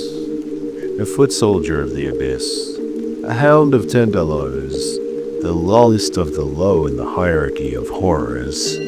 Dr. Holden leaned forward, his eyes glinting with a feverish light. You did well for your first time out. Showed admirable composure, quick reflexes. You'll need both in the days to come. He started to turn away, but paused as if struck by a thought. Tell me, Mr. Novak, do you know why we named this place Blackwood? I shook my head mutely, still struggling to absorb the revelations he had imparted. Dr. Holden smiled, a thin slash of a thing. It's from an old English folktale. The story goes that a great black hound, a monstrous thing the size of a calf, haunted a village on the edge of a dark wood. It would appear at night, stalking lone travelers and dragging them off into the trees, never to be seen again. He tilted his head, his gaze was distant. I carted Black Shuck, the doom dog, a portent of death and catastrophe. Doctor. Holden refocused on me, his eyes boring into mine. We named this place Blackwood as a reminder. Like that village of old, we stand at the border of a great and terrible wilderness, beset by forces we barely understand, and like the Black Shuck, things in that wilderness hunger for us always. We must be ever vigilant, lest we be dragged into the dark. With that, he dismissed me, leaving me to stumble back to my bunk in a haze of exhaustion and trepidation. As I lay in the darkness, listening to the wind howl through the eaves, I fancied I could hear a distant baying. But whether it was the cry of a true hound or some stranger thing, I couldn't say. That night, my dreams were haunted by visions of a great black wood and the terrible things that called it home. In the weeks that followed my first encounter with the unnatural, I was kept busy with a string of field assignments. Each one took me deeper into the eerie wilderness surrounding Blackwood and deeper into the mystery at the heart of the Special Investigations Division. I tracked Windowgoes through the high mountain passes, their eerie howls echoing off the granite cliffs. I stalked shambling bog walkers through the fetid swamps, the muck sucking at my boots with every step, and always the oppressive gloom of the forest pressed in around me, full of watchful eyes and rustling shadows. It was after a particularly harrowing mission, one that left me battered and bloody, jumping at every noise, that Director Shaw called me into his office. His face was grave as he gestured for me to sit down. Novak, he began, his voice heavy with weariness. You've done good work these past few months. Damn good work. You've got a knack for this job as much as anyone can. I waited, sensing there was more. Shaw sighed, rubbing a hand over his lined face. But there's something you need to understand. Something we don't tell the new recruits. Not at first. He leaned forward, his eyes intense. This fight we're in, it's not one we can win. Not really. I felt a chill run down my spine. What do you mean? Shaw stood and paced to the window, staring out at the darkening woods. The creatures we hunt, the entities that slip through the cracks in the world, they're not an invading force, Novak. They're not something external to reality that we can simply drive back or destroy. He turned to face me, his expression bleak.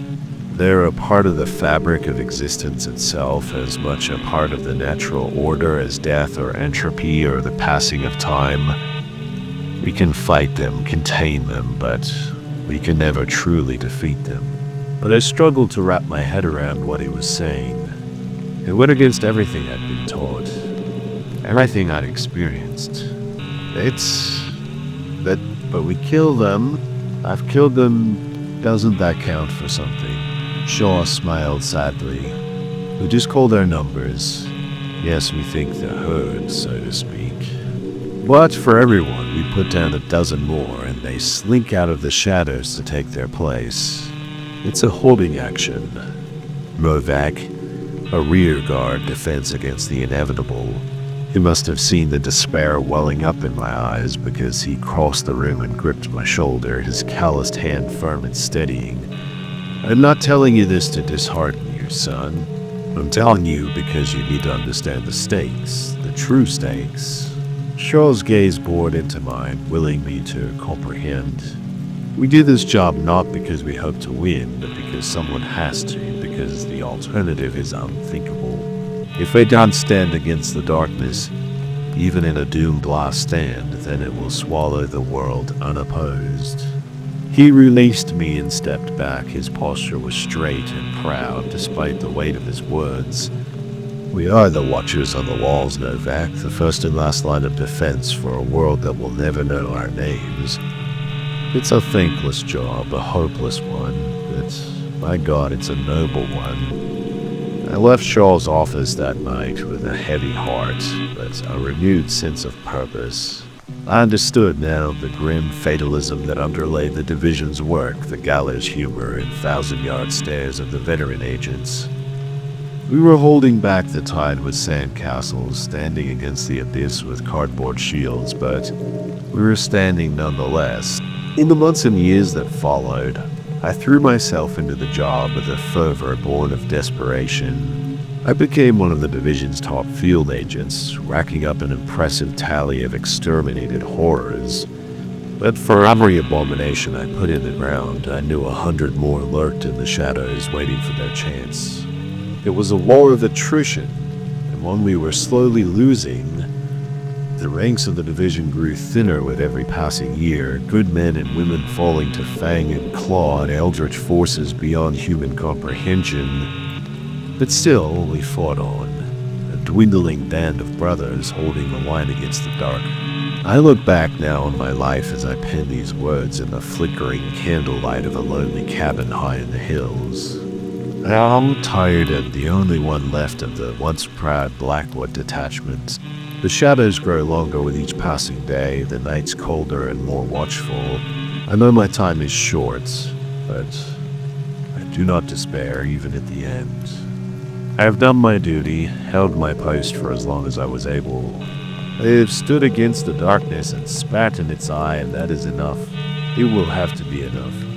The world may never know of the sacrifices we made, the horrors we faced in the silent places far from the light. But we know those of us who bore the silver sword and walked the whispering woods. We know, and we will carry that knowledge into the void with us. The talisman against the waiting dark. My name is James Novak, the last watchman of Blackwood. I have seen the face of the abyss, and I did not flinch. May God have mercy on us all. The thick fog swirled around me as I trudged through the chilly Oregon forest, my boots crunching on the damp carpet of leaves and pine needles. I pulled my government-issued jacket tighter, my breath visible in the crisp morning air. There were 4 of us out here, a clandestine team dispatched to these remote woods on a mission none of us fully understood. I joined this secret unit of the government out of desperation more than anything else. Back home in Pennsylvania, bills were piling up faster than I could pay them.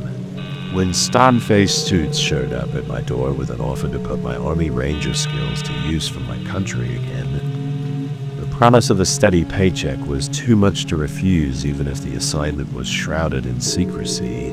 As we made camp that first night under towering Douglas firs, I thought back to happier times, hiking and fishing as a kid in Pennsylvania's rolling hills, a world away from these foreboding woods. I wondered what I had gotten myself into out here. The mission briefing had been frustratingly vague. Aid and retrieve civilians in need of help from what they hadn't specified. I was shaken from my reverie by a blood-curdling shriek that cut through the nighttime stillness. The hairs on my neck stood up. It sounded like a woman's scream, but distorted and unnatural.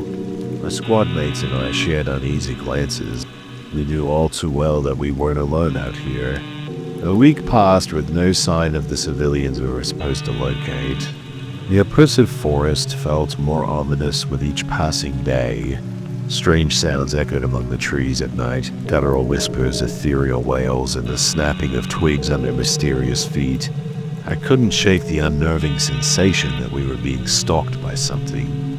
The old-growth forest took on a sinister quality, every shadow concealing unknown threats. Scouting solo one afternoon, I spotted something that made my blood run cold. A large human-like footprint sunk deep in the mud, far bigger than anything that could have been made by a man. I swallowed hard. Every childhood campfire story of Bigfoot and forest monsters came rushing back. There was no way. I hustled back to camp, my heart hammering in my chest.